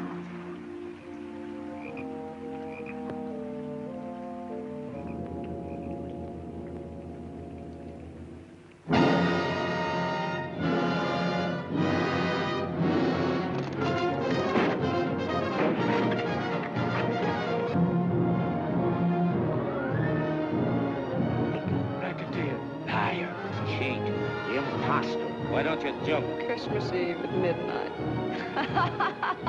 Bye, Mr. Doe. You're a wonderful man. And God bless you, my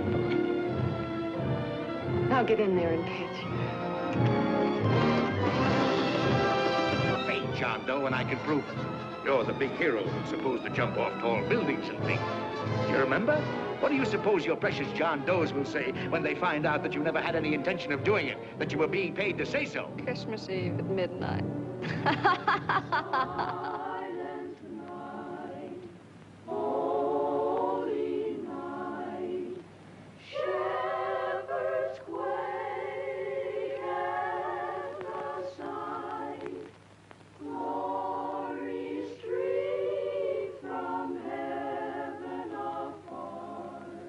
Merry Christmas, son. Merry Christmas.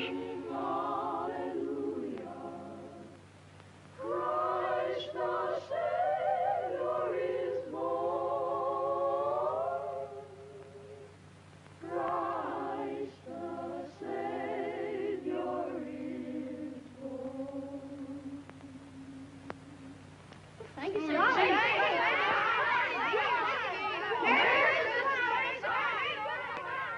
Who? John Doe. Is that screwball still around? Dame's been calling all day. Sure, I know. Yeah, at midnight, huh? Okay, lady. We'll have the place surrounded with nets. They're laughing at me.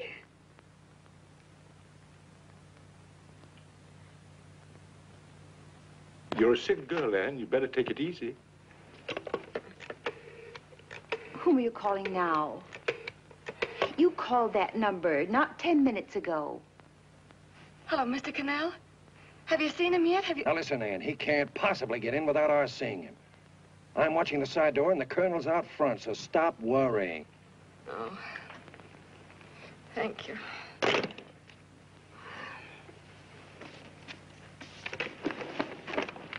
What, Ann?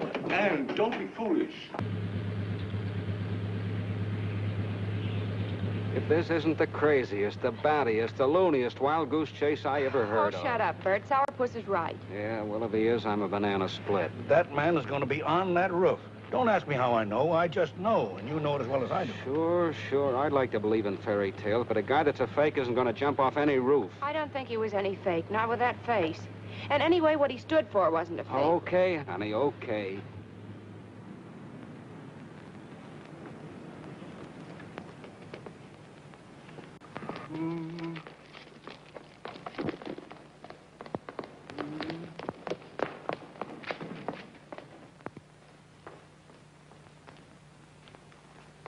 Elevators ain't running.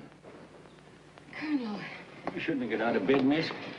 has he been here? No. Have you seen him? I ain't seen him for a week. Where's Cannell? He's watching the other door. Oh, you're swell. Oh. No sense in going up there. I've been here for hours. He ain't here. Let me go, will you? Now, that's crazy. It's 14 floors.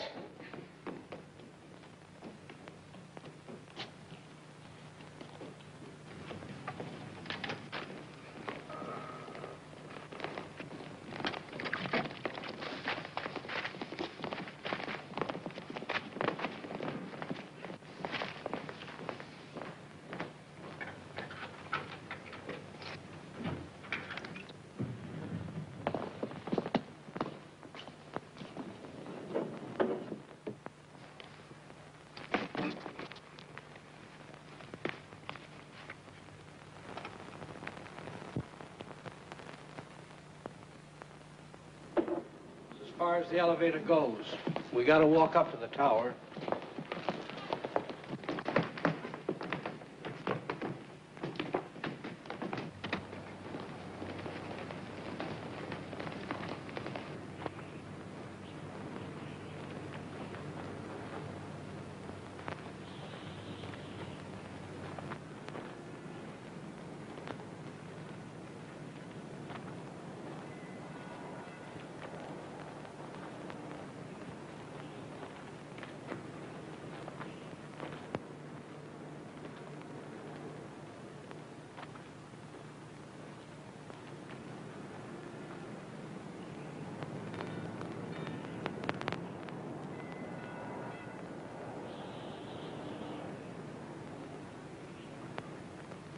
That tramp was probably full of Christmas cheer and asleep in some flop house. Let's go. I've got to decorate my tree.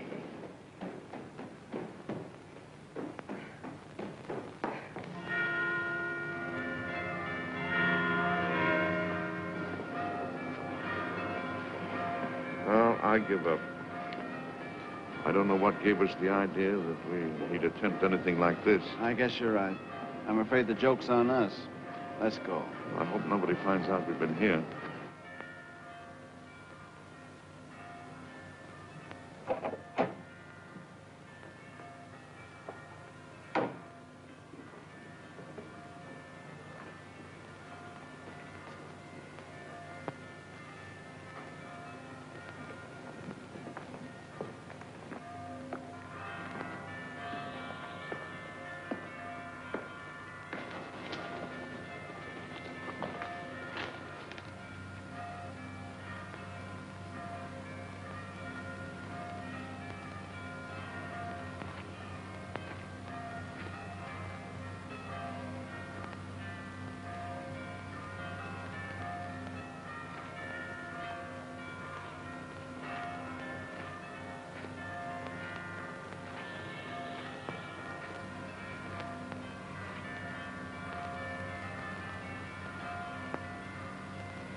I wouldn't do that if I were you, John.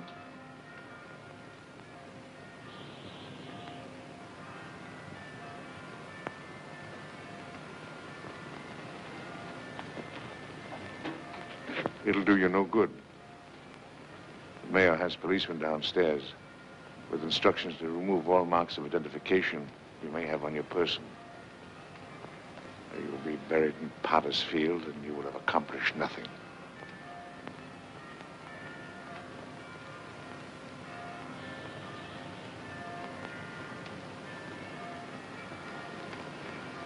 I've taken care of that.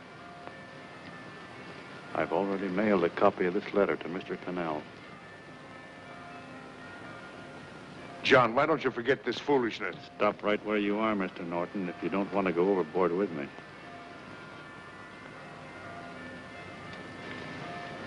I'm glad you gentlemen are here. You killed the John Doe movement, all right. But you're going to see it born all over again.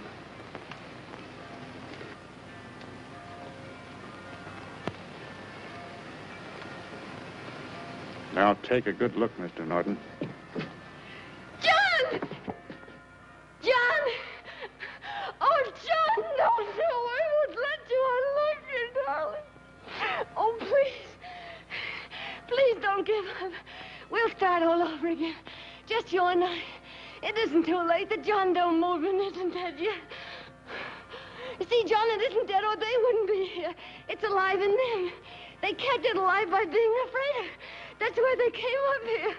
Oh, darling. Sure, it should have been killed. It was dishonest. But we can start clean now.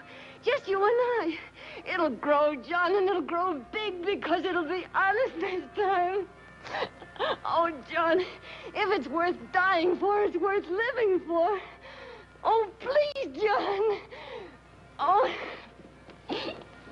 Oh, please, please, God, help me.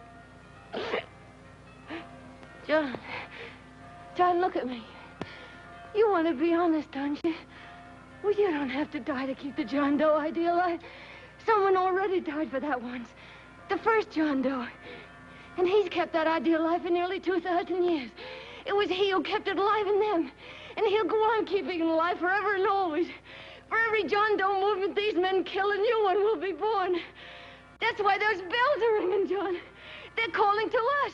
Not to give up, but to keep on fighting, to keep on pitching. Oh, don't you see, darling? This is no time to give up. You and I, John, we... Oh, no. No, John. If you die, I want to die, too. Oh, I love you. Oh, John.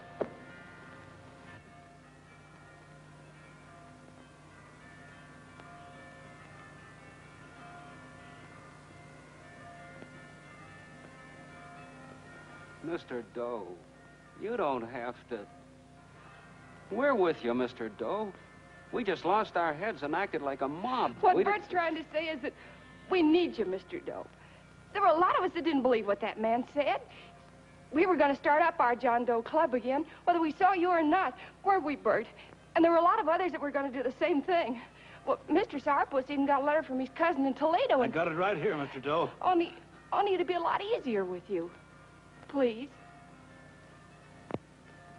Please come with us, Mr. Doe.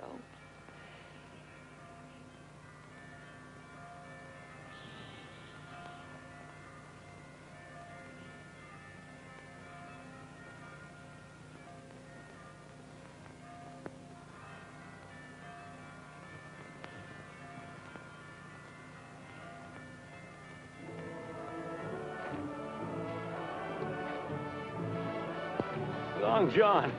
Mr. Doe. Here, we'll help you with her. She'll be all right. Mr. Doe, take her right down to the car.